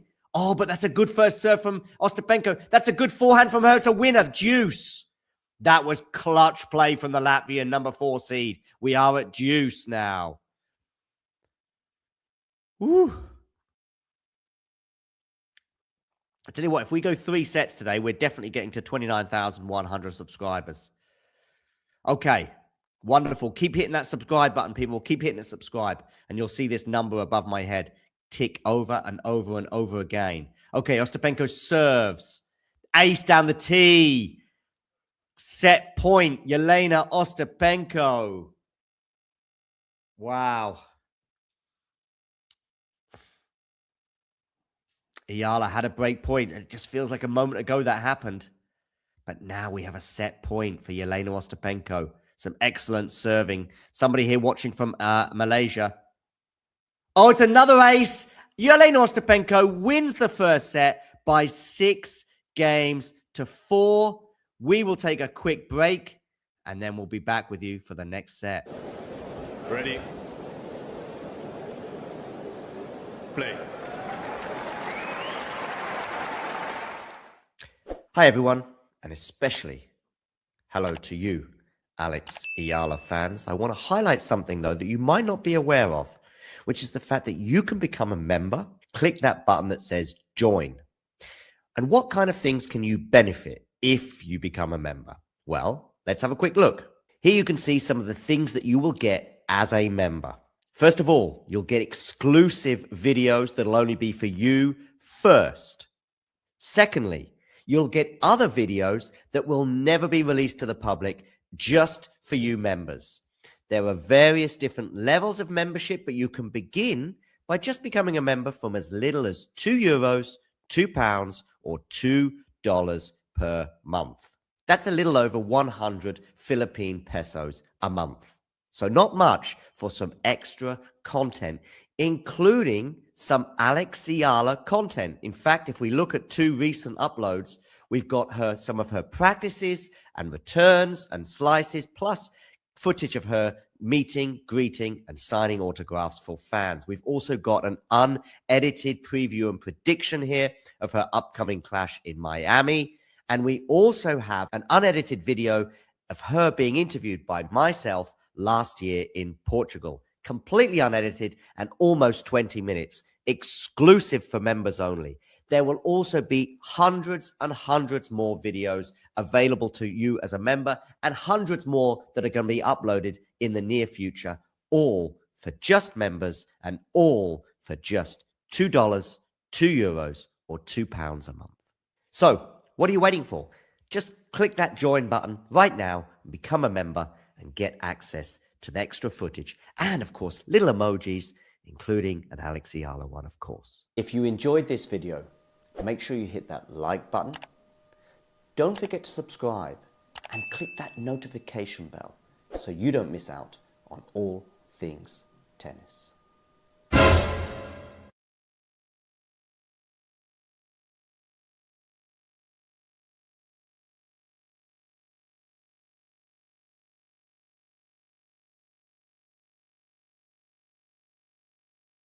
Okay, so Eala to serve first at the beginning of this second set. The court has been lovely, brushed and swept, and now looks like a wonderful carpet once more. It won't be long before it's destroyed again, but that's where we're at right now. Eala wins the first point of this set. Remember, we are in a situation where Ostapenko's won 4 games in a row to really turn this match around. Oh, Eala's lucky there with a net cord. She kind of apologizes, but not as much as normal.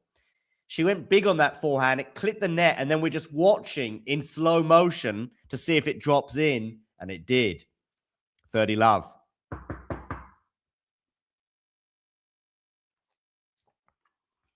Second serve here for Ostapenko to look at as Eala tries to stem the tide. This 4-game-in-a-row winning streak that Ostapenko is currently on. And she's going to miss a forehand, so it is 40 love.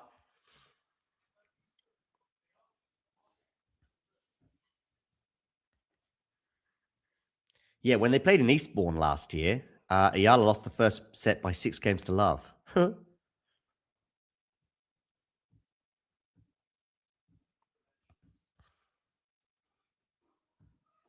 Good return there from Ostapenko, but wonderful backhand there from Eala, and she holds for 1 love. So a good start, a solid start to this second set. And remember, it was a very solid start for Eala in the first 2 service games of the first set.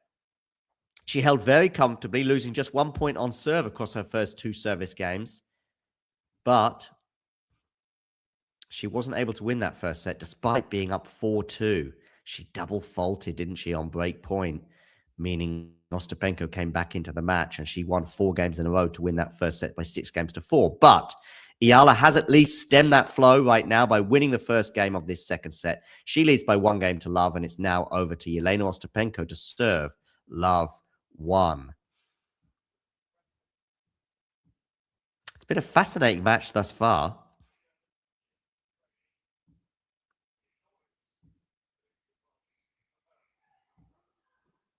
Okay.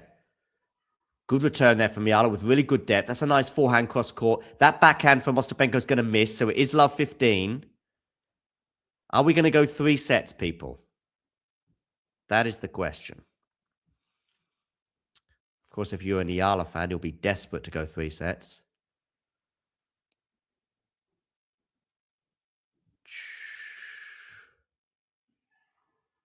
Misses the first serve.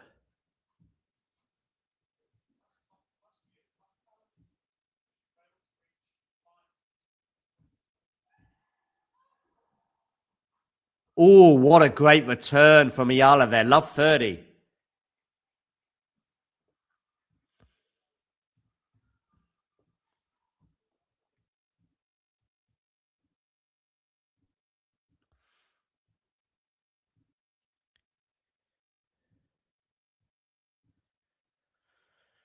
Woo. Misses the first serve here. Can Eala get the break again? Just like she did in the first set.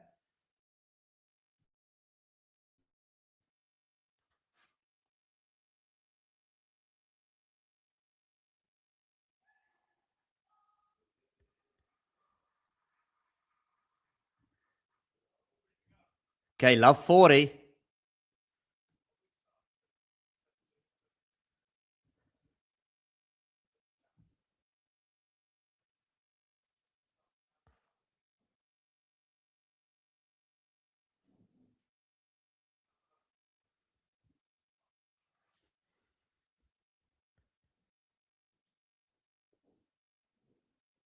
Okay, love 40. 3 break points here for Alex Eala.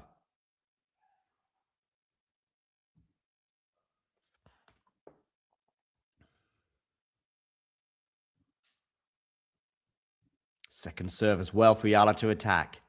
Forehand return is decent. Forehand from Ostapenko. It's going to go long. Alex Eala gets the break. She leads by 2 games to love. Wow. So suddenly again, a swing in the favor of the Filipina. She's up a break again. I say again because she was up a break in the first set, but she ceded that advantage immediately. Can she, unlike in the first set, can she consolidate that break and put a 3-game cushion between her and Jelena Ostapenko? We're about to find out. Sit tight, ladies and gentlemen. Buckle up, because here we go. First serve goes into the net from Alex Eala. Second serve for Ostapenko to look at. Look at her ready to pounce. She steps inside the baseline, ready to return this second serve. Where are you going to go with this second serve, Alex Eala? You are going to the forehand of Ostapenko, which is a really good return, and Eala can't deal with it. And that is the problem. Love 15.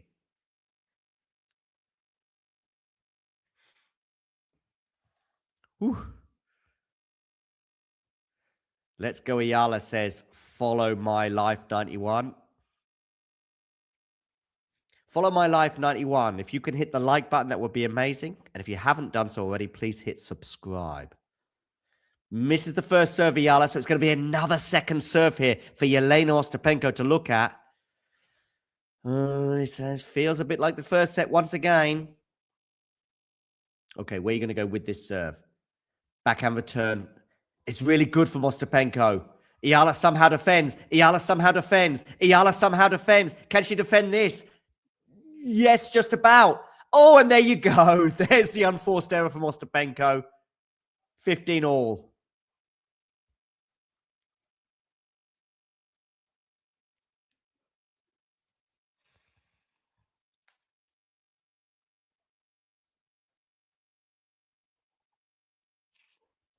Yes, indeed, remisses. But that's how it is watching Eala, and that's why it's so much fun.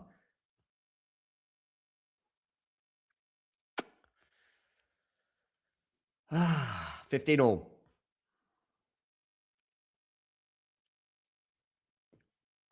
What's going on elsewhere? I think João Fonseca. Oh, double fault from Eala again.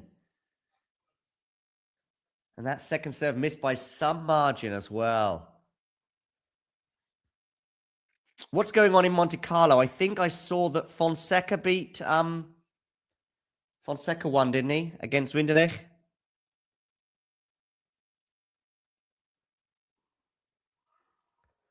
Oh, the return there from Ostapenko goes long. 30 all.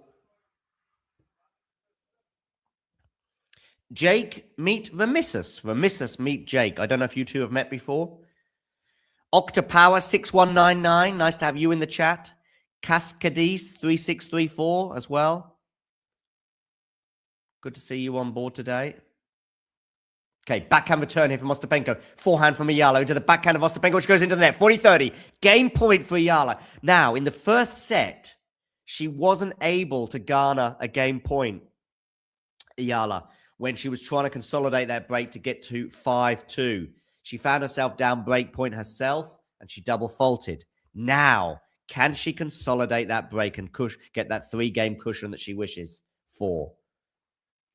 Backhand return. Forehand from Eala into the forehand of... Oh, Ostapenko gets lucky with the forehand there because it hits the net and lands on the side of Eala's net. She can't believe it. Little bit fortunate. In fact, not a little bit fortunate. Hugely fortunate there with that net cord, Jelena Ostapenko, as that drops just in as well. Ostapenko does acknowledge it, but it is what it is. Have you two met before? Oh, by the way, Remissus, how's it going with the wife? Let me know. Is she watching this match with you? I'm guessing no. Great return there from Ostapenko. Can she put this away? She can. Oh, no, she missed. I was convinced as well. She's missed that. I was sure that she'd made it. Advantage Alex Eala. I was sure that she'd made that, but probably just because I see her take those out of the air with consummate ease so often. I thought she'd done the same again.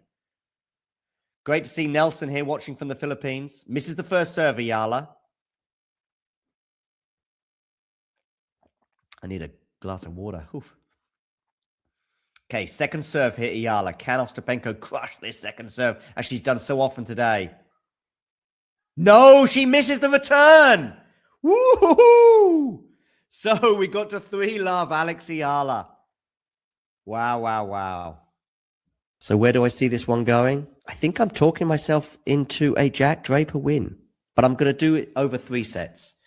Maybe a tight third set. Maybe another 7-5 or 7-6 for Draper in the third. And what happened, people? He won 7-6 in the third. They don't call me Nostradamus for nothing.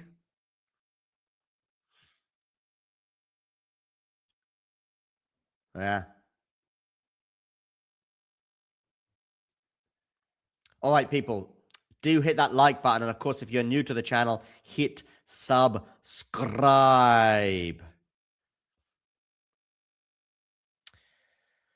Let me know in the live chat where you're watching from. Also, get voting in our poll.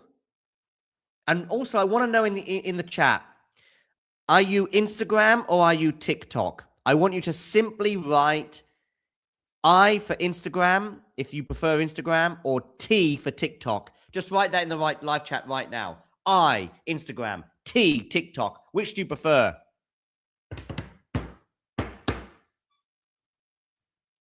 I, Instagram, T, TikTok. What is your preferred platform? Preferred platform, sorry. If it's Instagram, I would appreciate it if you could follow our page.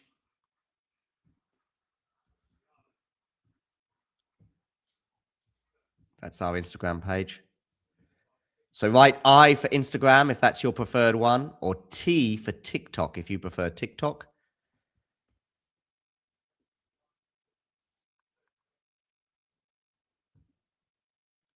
Here is our TikTok page, by the way. Nelson says he loves YouTube. Well, that's fair enough. If you want to give us a follow on TikTok or Instagram, though, you can follow us on both, of course. We would appreciate that. There's our TikTok page, so do give us a follow there. Also give us a follow on Instagram. Meanwhile, Ostapenko serving here at love 3, but she is winning the first point for 15 love. Of course, love means nothing in tennis. Watching from Olango. Where's Olango? Is that in the Philippines? My geography of the Philippines is not great. Good return there from Eala. And Ostapenko goes long, 15 all. How much would Eala love a double break advantage in this second set? Terry is a YouTube fan. Terry, as a YouTube fan, please make sure you hit the like button. Also, click share. Click share on this and share it with the world. You can click share and then share it on Facebook or on WhatsApp or whatever social media you prefer. And then we'll have more people to talk to. And we'll have more people in the chat. And spreading the word and spreading the love.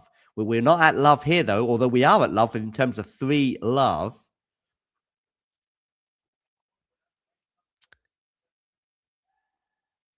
Double fault from Ostapenko, and she goes like this. She does that classic pose. 15-30, people.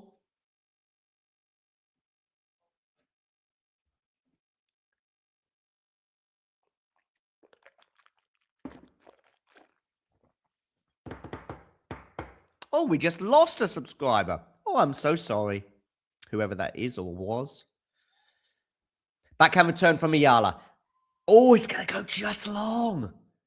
I thought that was landing in. It was close, but no cigar. 30 all. That is Sandro, the coach of Eala there with that baseball cap from the Rafa Nadal Academy. 30 all. Ostapenko serves, misplaces the ball toss, so a second serve. Serves down the tee, 40-30, ace. Okay. Some disgruntled people watching us on YouTube who've just unsubscribed, but now someone has fought back with a subscriber. We went down 2 subscribers, but now we've gained 1. I think no. It's not done. Just because, Jake, we know how vulnerable that Eala serve is, and really, it doesn't feel done until she's got a double break advantage. Good attacking play here from Ostapenko. She should win the point from here. She's scrambling. Oh, no! What a horrible volley from Jelena Ostapenko! She is capable of giving you gifts like Santa Claus, and that was certainly one that was gift-wrapped. Deuce.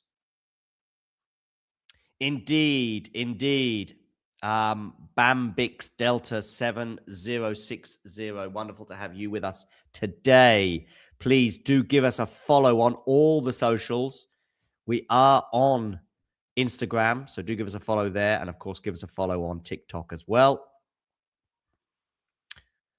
Forehand cross-court from Eala is pretty good. And, break point, because Ostapenko couldn't deal with that. Really good depth there from Eala on the run. Good to see so many of you chatting away there in the chat. It's a really good forehand indeed, Jake. So we've got a break point here. I would say it's about 75% full, maybe even a bit more, Matthew. And it's a fairly subdued crowd, I would say. I think at a lot of these European tournaments where the Filipino diaspora is not as great as it is, for example, in parts of the US, but in particular the Middle East, you'll see her get little gaggles of support. I know people have traveled from Vienna as well as Linz to watch this. What a return! Ostapenko just gave up on that point. I mean, it was kind of done, but it was funny to just see Ostapenko just walk off. I mean, that was almost a hindrance. Just imagine if Eala got so distracted by this. Look, she just stops.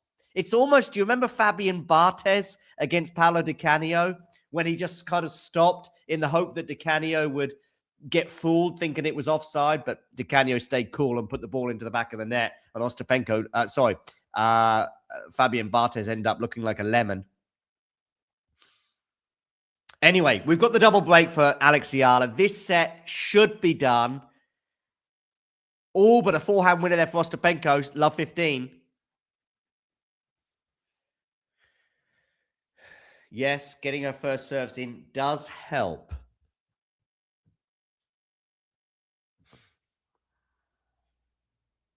Oh, great. We've just gained a follower on Instagram. Thank you very much, whoever that was.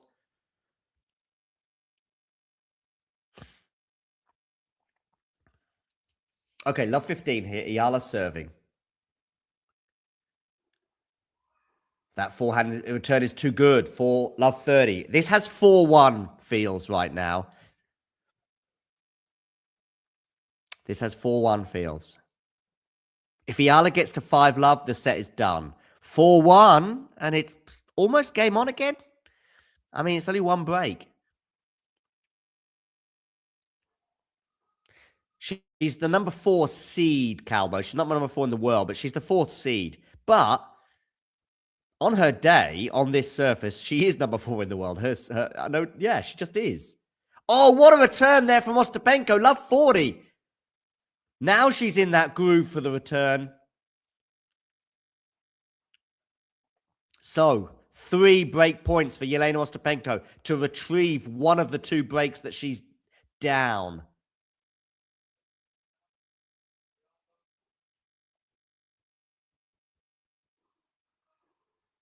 Backhand from Eala. It's going to go long. 4-1.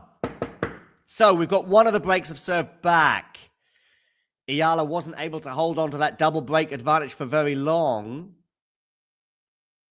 But can Alex once again make an impression on the Ostapenko serve? It is something that she's done with fairly frequent regularity because she broke once in the first set. She's broken twice in the second. So it's not as though the Jelena Ostapenko serve today is impregnable.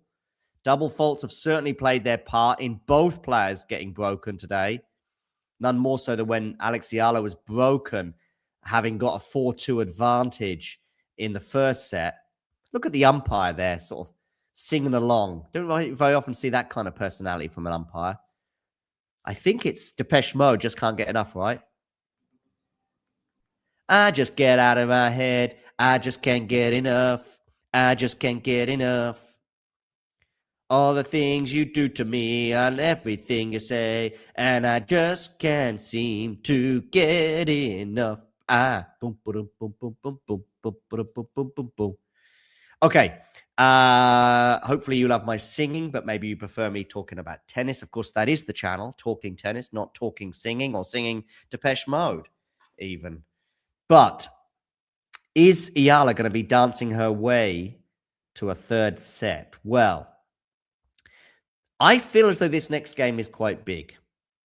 Because if it's a comfortable hold for Ostapenko, and remember, when Ostapenko got that break back in the first set, she then was holding quite comfortably as well. And it was a huge momentum change. Are we going to see another momentum shift in what has been a fascinating encounter thus far? Okay, 1-4, Ostapenko serving.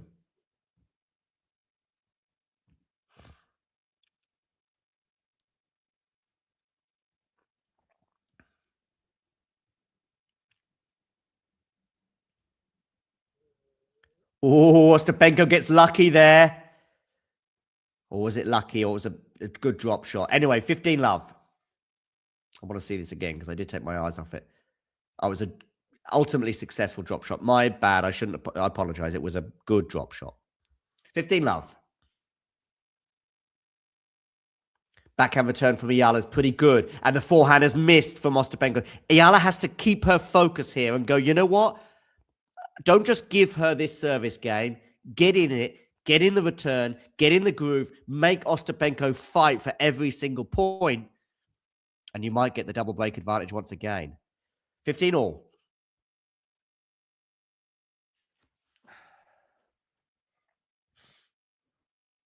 Good serve down the tee there from Ostapenko. Backhand goes into the net, and there you go. That is exactly what I'm talking about.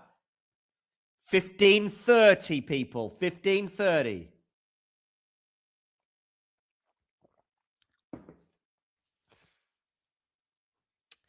In the world, I think Eala's ranking is 45 or 46. But she might creep back into the top 40 after this tournament. A lot will depend on today's result. Another first serve, is that? Jake, if you're still with me, can you tell me when the French Open seeding cutoff is for the women? Is it this week as well, like the men? Okay, 15:30. Double fault, 15:40.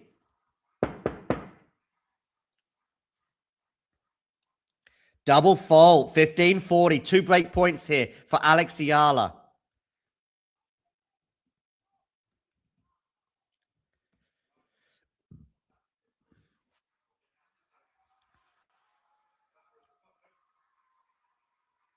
So Eala's live ranking is 45.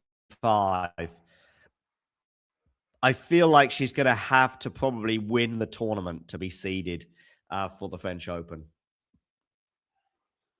Or maybe make the final. Something like that. If the cutoff is this week. Double fault from Ostapenko. 5-1 Alex Eala. She is going to serve for this second set and force a decider. Double faults have been a huge factor in this match.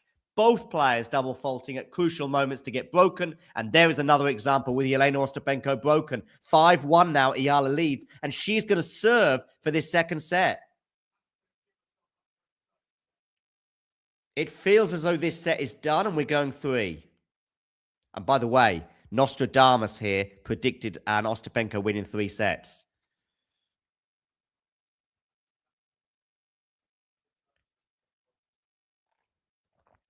But Bambix Delta 7060, that's how you beat Ostapenko. You make her beat herself. And that's 90% of the time against Ostapenko. Very few people, with the exception of maybe Sabalenka and Rybakina. Oh, what a forehand winner there from Ostapenko. Love 15. I mean, if Ostapenko is firing, I mean it. She's top 5 in the world. But that happens spasmodically. A game here, a set there. And it's one of the reasons why she's not been able to replicate that French Open run of 2017 when she won the tournament.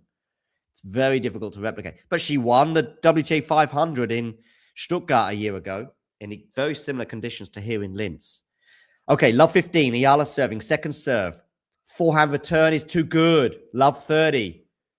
It feels as though Eala's going to have to sort of stumble across the line, if you know what I mean, and hope that Ostapenko is going to run out of road.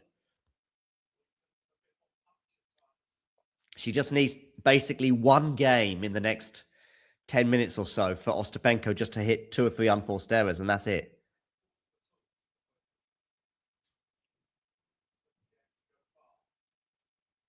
Oakley Dokley. Love 30.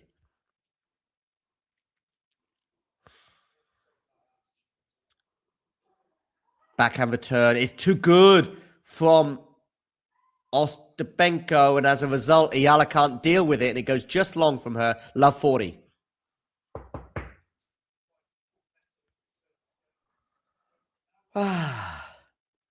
Love 40, ladies and gentlemen. 3 break points for Jelena Ostapenko to at least prolong this set for a bit longer. First serve is missed by Alex Eala. Love 40. This is why Alex Eala needed that other break, as I told you. But she just needs one game from Jelena to just wander in this set, and it's done. Unforced error on the return, and it's 15-40. So 1 break point has been saved.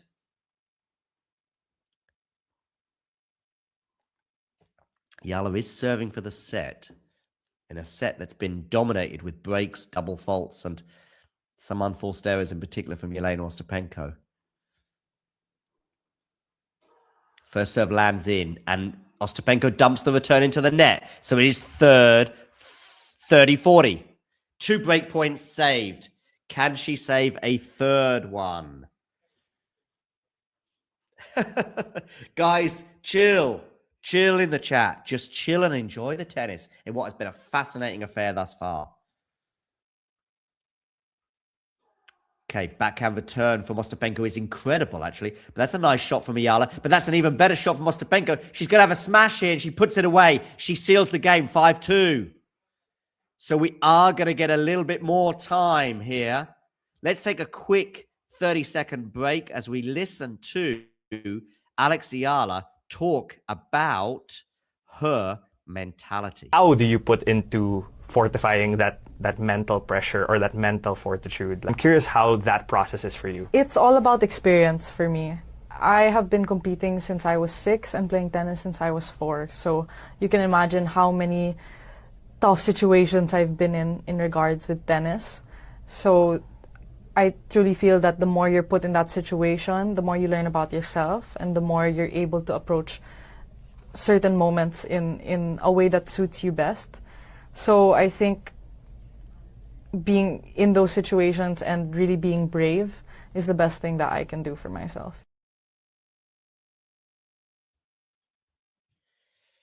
All right, so I think at the end of this set, we will have probably a break for Jelena Ostapenko. That's assuming, of course, that this set is done with an Alex Eala win, just because of a conversation. I've seen a couple of conversations between Ostapenko and the umpire, Ostapenko and now some other official, or at least I don't know if that means that Ostapenko is going to have a break off court, or she's just complaining about some audience involvement and she's trying to get that corrected. But something has been going on. Let me know in the live chat if you know something I don't.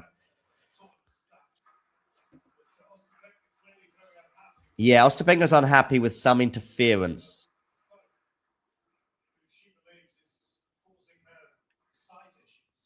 Bambix Delta 7060. Are you from the Philippines?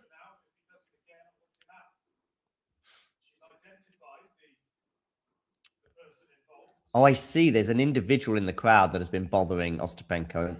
Maybe she wants that person removed. I don't know. See a Filipino flag there anyway.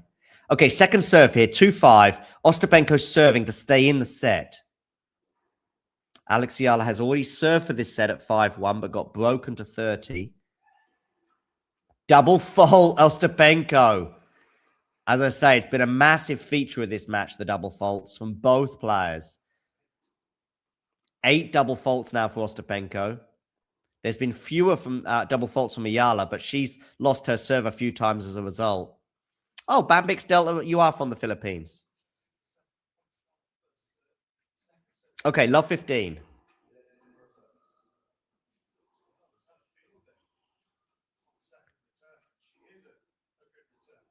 Yeah, Eala's done much better. Actually, better than I thought she would on the second serve return Eala has done today, because I thought it might be an area that she would struggle with. And in the early stages of the match, it was the case. Wow, that first serve missed by some distance.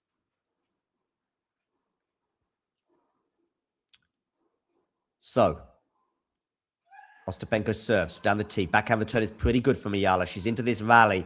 Now on the forehand of Ostapenko. Eala defends really well. But so does Ostapenko. And now Eala goes long on the backhand and it's 15-all.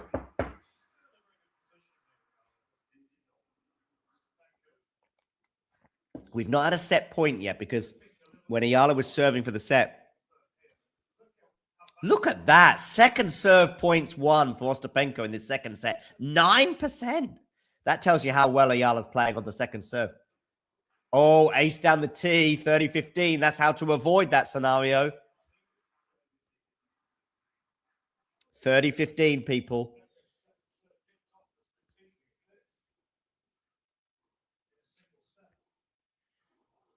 But Ayala's got to keep this up. I feel as though her serving it out is going to be tough.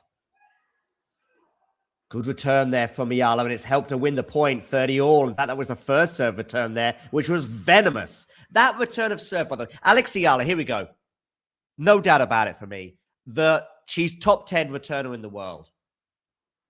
She's top 10 returner in the world. The problem is her serve is not in the top 100. Anyway, 30-all.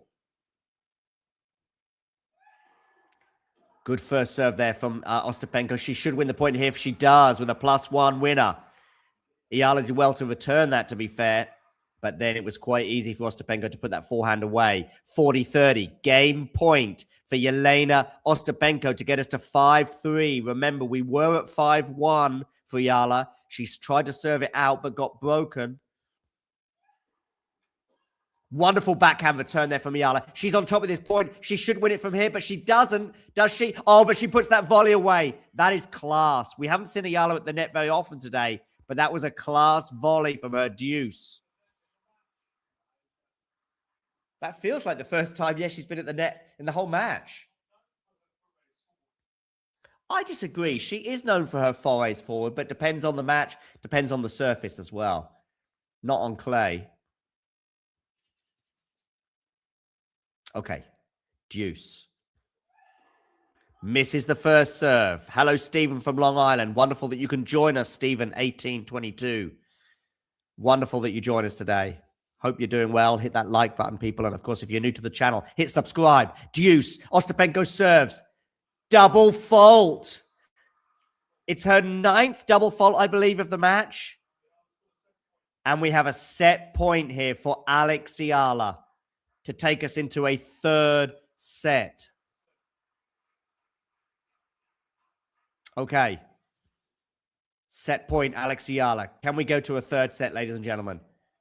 Good serve there from Ostapenko. The backhand from her is really good as well. Deuce.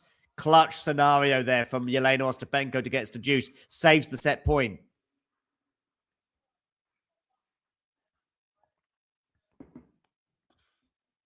Excellent play from Jelena Ostapenko.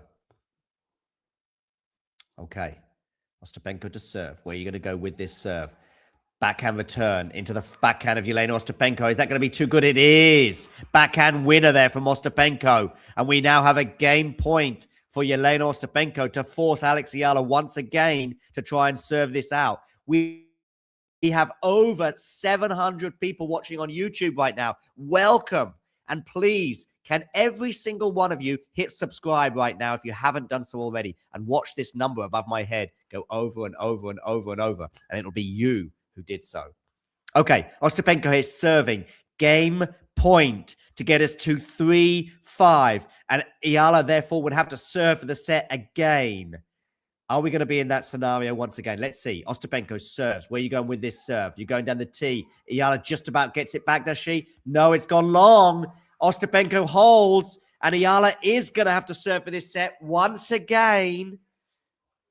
And we've just had a scenario where Eala was up 5-1, serving for the set. She got broken, and it's now back-to-back games for Ostapenko. She saved a set point with some excellent serving of her own. Now, there is huge pressure on Alex Eala. She gets broken here. It would feel like the match is going to be Ostapenko's. And yet, if she holds serve here, it's anybody's match. Good serve down the tee. But what about that return from Ostapenko? Love 15. Yeah, the pressure now is building on the Alex Eala's shoulders. She had a double break advantage in this match, in this set. 5-1, she was up. And now it's love 15. She must be feeling the pressure. Return winners in this set from 8. It's a good return there. Oh, the forehand from Eala's let herself down there. And it's love 30. It was a good return, but Eala went for the high part of the net, and it's now love 30. Momentum is such a huge thing in tennis, and right now it is definitely with Jelena Ostapenko. Gets the first serve in. We're into the rally here. Forehand Ostapenko. Backhand from Eala's going to go long, and it's love 40 now, ladies and gentlemen. 3 break points. What an incredible momentum shift we've seen go in the direction of Jelena Ostapenko in this last 5 or 10 minutes. Love 40. Okay. Let's see. The comeback is not quite complete yet, but she's going to get a second serve here to look at. And we know how Ostapenko is loving these second serves to attack. Backhand return is really good. It's too good. She does break. It's 5-4, ladies and gentlemen. Wow. And therein lies an issue for Alex Eala on this particular surface. We will take a quick break. And in the meantime, we'll see you soon. Ready? Play. Hi, everyone. And especially hello to you, Alex Eala fans, I want to highlight something, though, that you might not be aware of, which is the fact that you can become a member. Click that button that says join. And what kind of things can you benefit if you become a member? Well, let's have a quick look. Here you can see some of the things that you will get as a member. First of all, you'll get exclusive videos that'll only be for you first. Secondly, you'll get other videos that will never be released to the public, just for you members. There are various different levels of membership, but you can begin by just becoming a member from as little as €2, £2, or $2 per month. That's a little over 100 Philippine pesos a month. So not much for some extra content, including some Alex Eala content. In fact, if we look at 2 recent uploads, we've got some of her practices and returns and slices, plus footage of her meeting, greeting, and signing autographs for fans. We've also got an unedited preview and prediction here of her upcoming clash in Miami. And we also have an unedited video of her being interviewed by myself last year in Portugal. Completely unedited and almost 20 minutes, exclusive for members only. There will also be hundreds and hundreds more videos available to you as a member, and hundreds more that are going to be uploaded in the near future, all for just members and all for just $2, €2, or £2 a month. So, what are you waiting for? Just click that join button right now and become a member and get access to the extra footage and, of course, little emojis, including an Alex Eala one, of course. If you enjoyed this video, make sure you hit that like button. Don't forget to subscribe and click that notification bell so you don't miss out on all things tennis.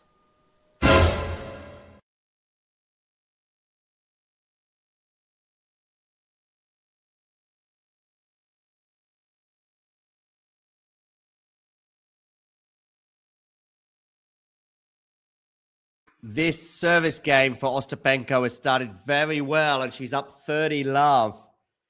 Playing some attacking tennis that Eala's just not able to live with right now. Look at that drive volley that she's just put away for 30-love as she seeks her 4th game in a row.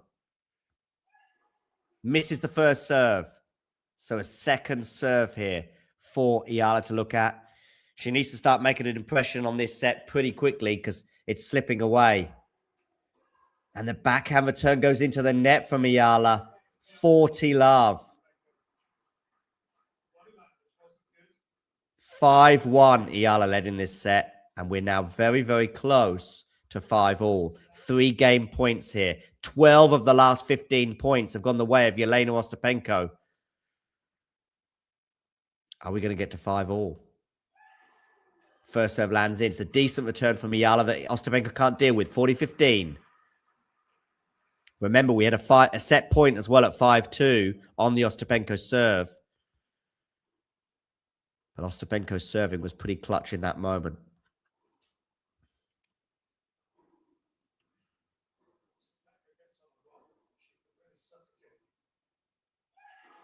Good serve there, but it's going to clip the net. So it's going to be another first serve for Ostapenko here. Ooh. Okay. 40-15. 2 game points for Ostapenko to get us to 5 games all. Oh, misplaced ball toss, but here we go. 40-15. Ostapenko serves down the tee. Ace. It's 5-all, ladies and gentlemen. 4 games in a row for Jelena Ostapenko, and it's 5 games all. Wow, 44 minutes now for this set, and what a turnaround. And Alex Eala has to hold serve here, surely. She struggled so much on her previous 2 service games. She didn't even get to juice on either of them. She needs some first serves, I'm sure. She gets a first serve there, but Ostapenko goes long on the return. That's what she needs. She needs the first serve to land in, and she needs Ostapenko to offer up the odd gift. And there was one, 15-love.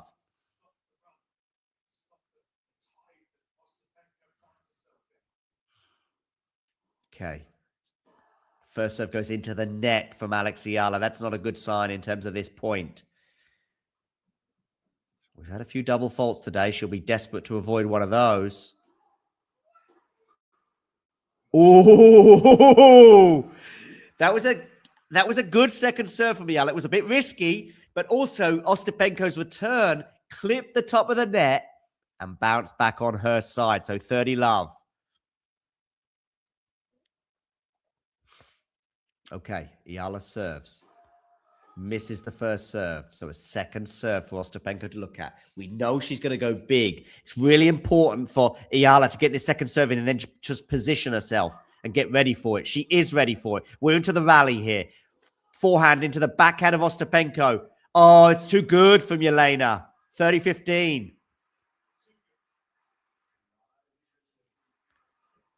Dreizig 15, says the umpire. 30-15. It's an excellent backhand winner, and as soon as that came off her racket, Eala was like, just going, oh no, don't drop in, but it did.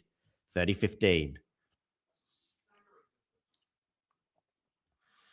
Yeah, 36 winners off the racket of Ostapenko at a 9 from Eala.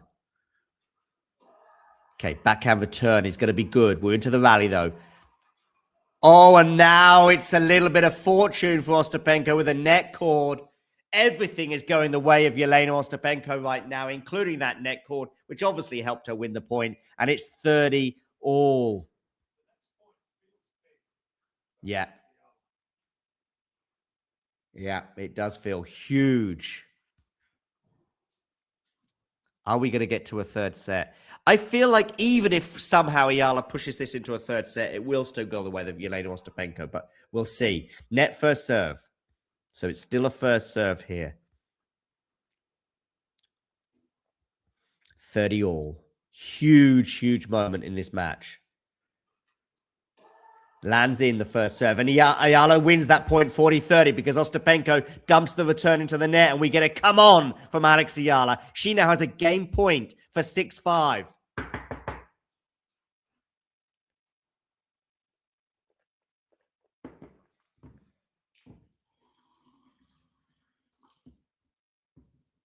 Okay.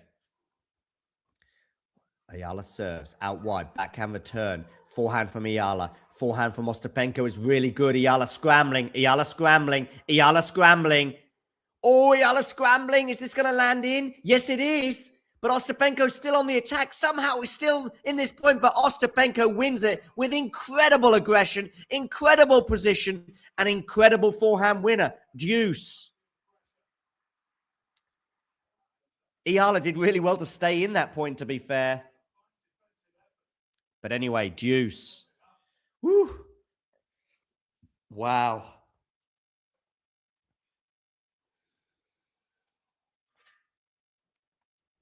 Okay. Eala serves down the tee. Backhand return is really good. Eala scrambles. It's a break point for Jelena Ostapenko to win her 5th game in a row.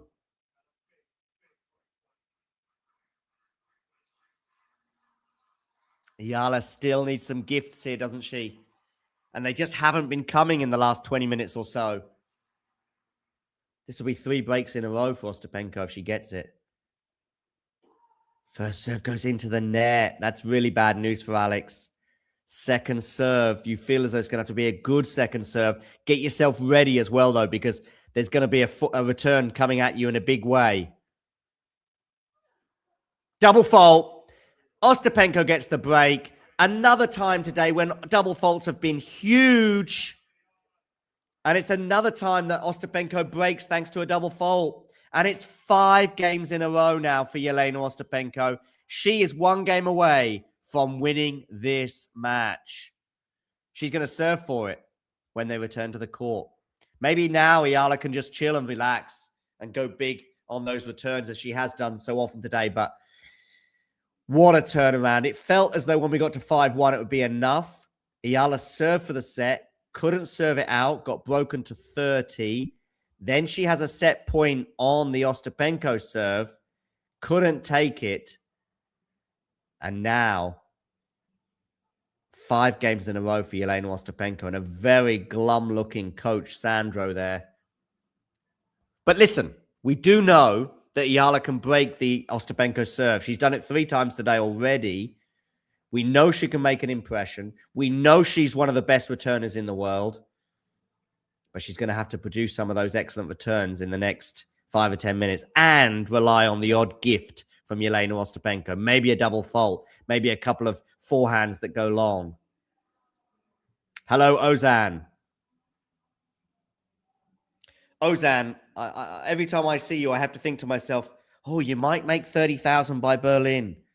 Ozan, we're making 30,000 subscribers by Stuttgart, okay? Or sometime during Stuttgart.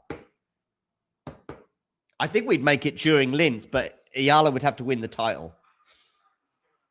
Very annoying to watch, says Joe.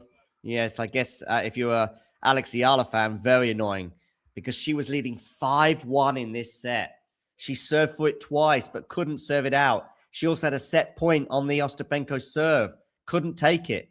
Primarily because Ostapenko was serving really well at that point. And now this match has turned around. 5 games in a row for Jelena Ostapenko. She is serving for the match. Misses the first serve. She's going to have a come and have a look at this.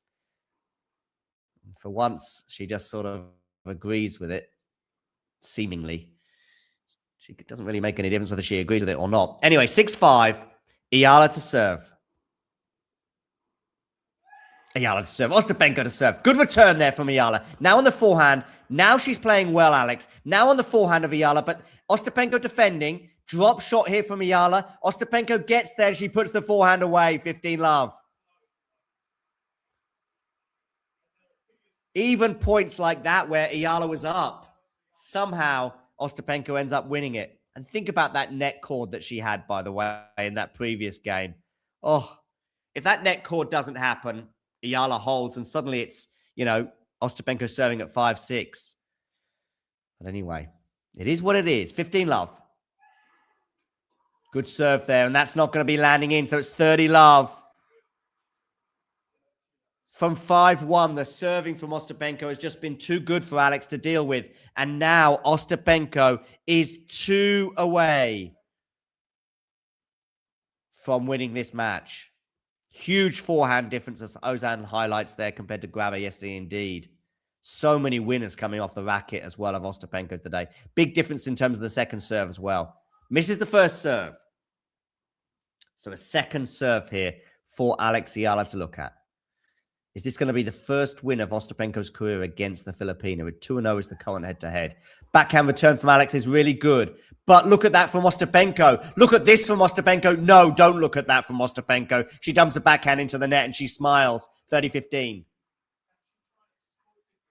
Okay. Alex Eala staring down the barrel of defeat. She was staring down something which suggested she was going to win this set when she was leading 5-1. But what a turnaround we've had. Is there going to be another twist in this fascinating encounter? Ostapenko serves, 30-15, misplaces the ball toss. Still a first serve here for Jelena Ostapenko. Misses the first serve. Second serve for Jelena Ostapenko. Where are you going to go with this second serve? Double fault, 30-all. Not match point for Ostapenko, Alayun, 75. 30-all, people. So, double faults, which have been a massive feature of this match for both players. It's huge moments. Is that going to be enough for Alex Eala to get back into this match? We'll see. 30-all. Where are you going with this serve, Ostapenko? Misses the first serve, so a second serve here. That's exactly what Eala needs. Now Eala needs to land this return and land it big. Can she do it? Misplaced ball toss. She's ready to pounce, but she's giving that second serve quite a bit of respect. Look where she is in terms of that return. Double fault! Break point, Alex Eala. Wow. Wow, Ozan. You do indeed need to hold your comments because you're 45 seconds. I told my coach because John is... yeah. Anyway, we've got a break point here for Alex Eala. There is no match point for Alayun 75 said match point. It's not happening. It might still happen, of course, if Ostapenko can win a couple of points in a row. But we've got a break point here for Alex Eala. Forehand return is really good from her. Oh, that's going to land in. Oh, Eala had a chance there with that forehand, and it goes into the net. Deuce. Woo. So Eala did what she needed to do with the return, and she was on top of the point.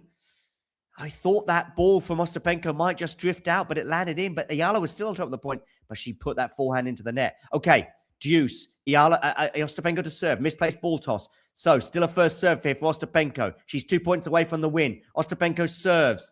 Down the tee, ace. Now we do have a match point for Jelena Ostapenko after an ace down the tee.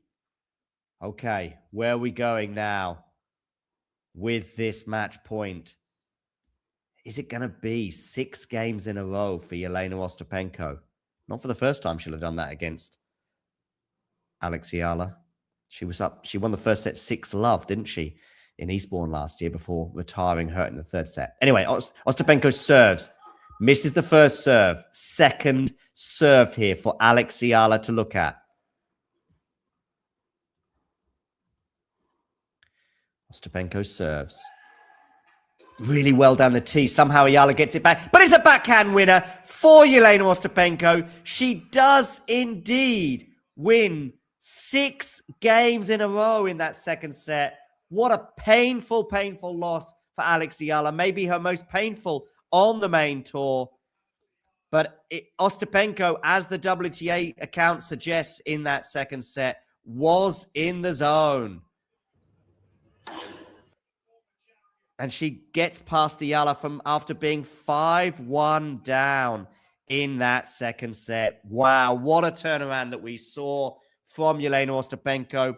And to be fair, it was largely about her, as are most Jelena Ostapenko matches. They are on Penko's racket, and that was the case today in particular against Alex Eala. But let's talk about the match very quickly. Where was it won and lost? How did it pan out? Well, we had some comfortable serves from both players at the beginning of the match as Alex Eala waves to the crowd. She thanks the crowd. She smiles. She'll be getting off to Stuttgart, where she'll be playing in the WTA 500 next week. Ostapenko is through to play Gabriela Rusa. But where was this match won and lost? Yeah, we had some comfortable serves at the beginning of the match. We get to 2-1. We get to 2-all. But then Eala gets the break. She leads 4-2. She's up with a break. But then we have 4 games in a row for Jelena Ostapenko.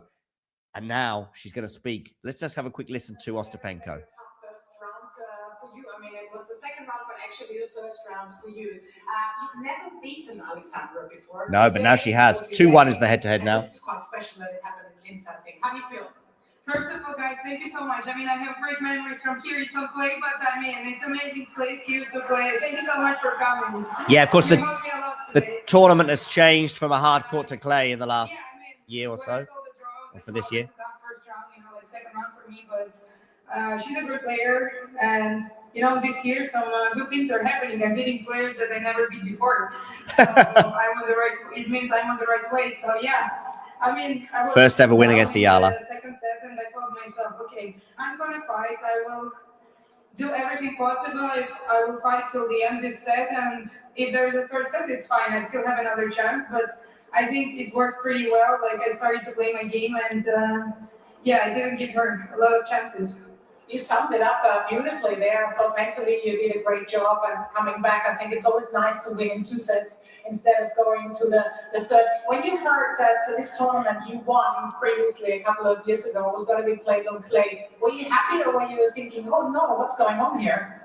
Honestly, super happy, super excited. I was like, wow, clay, I love it. It's even better.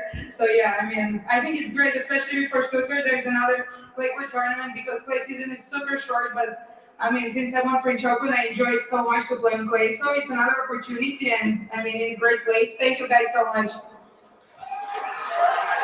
This was actually your first match back on the clay, right? How difficult is the transition for you from a hard court to a clay court? I mean, you made it look very, very easy. Is it that easy? Okay, so clay court's ready. So today was my 3rd day on clay, so I'm doing pretty okay, I guess. I guess you're a very talented player. Way to go! Congratulations once again.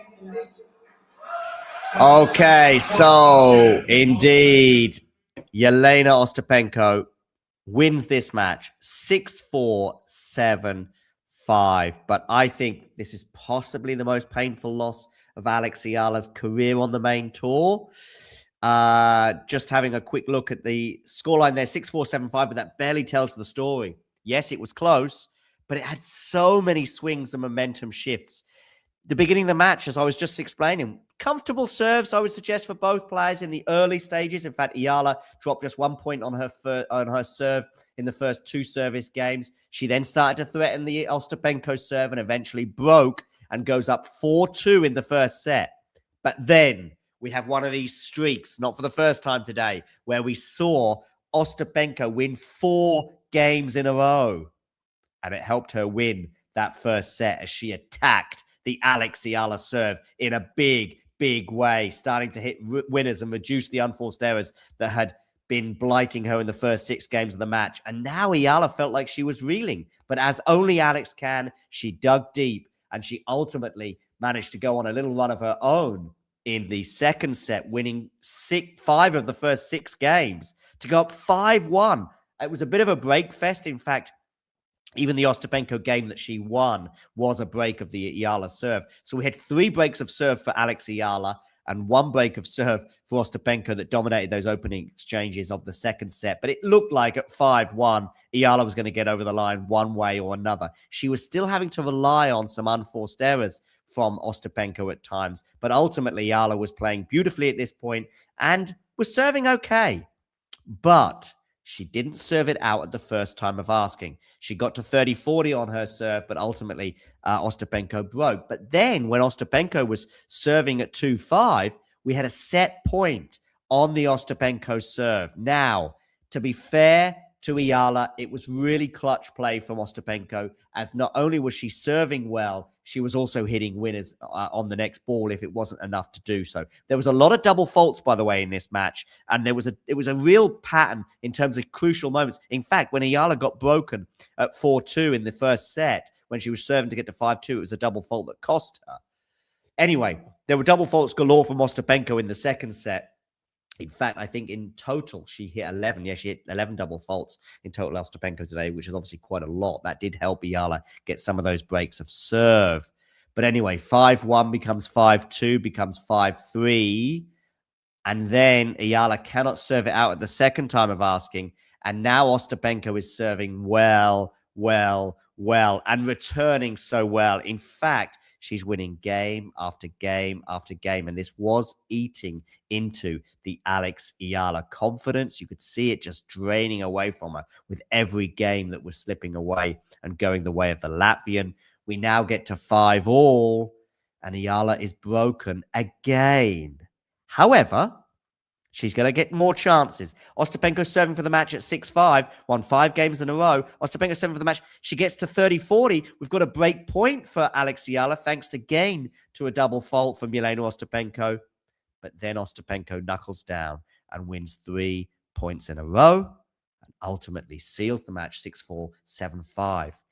Having a quick look at some of the stats, by the way, as I said, Ostapenko hit 11 double faults. It gave Eala the chance to at least force this to a third. We did hear Ostapenko, though, say that she wasn't worried about this going to a third set. I felt, actually, to be honest with you, even if we'd gone to a third set, Ostapenko still would have won this match, just because she was starting to get in the groove as she was getting more and more familiar. As Ostapenko highlighted, she's only been on the clay for 3 days. But you could tell the longer this match was going on, the better Ostapenko was playing, the more winners she was able to hit, the less unforced errors she was able to hit, and the more she was making an impression on the Alex Eala serve, as well as serving beautifully herself.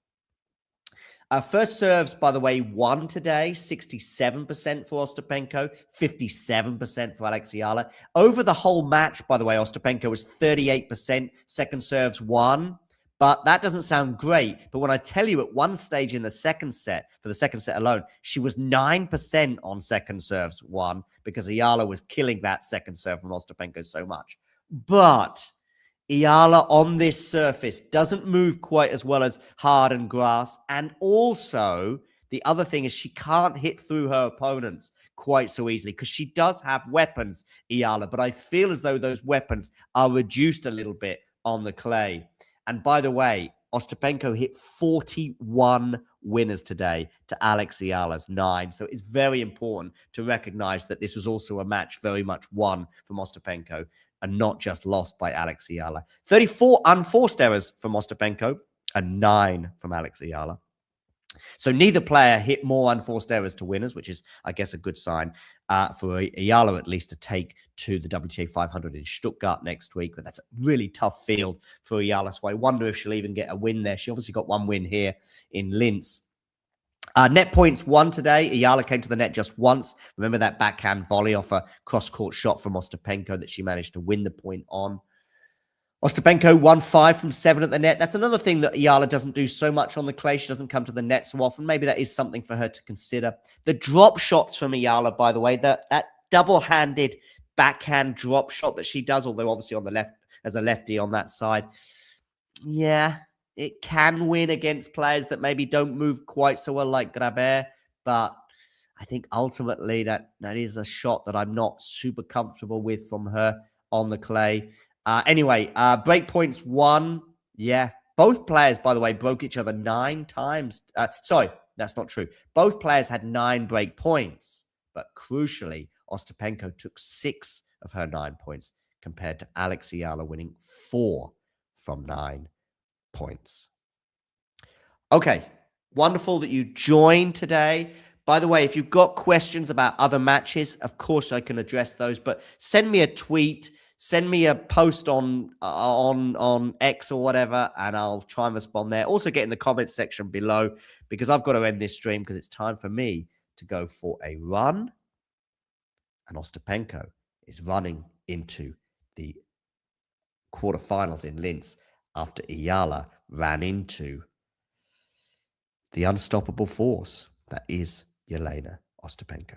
Thanks for joining, and you know the drill. If you enjoyed this video, make sure you hit that like button. Don't forget to subscribe and click that notification bell so you don't miss out on all things tennis.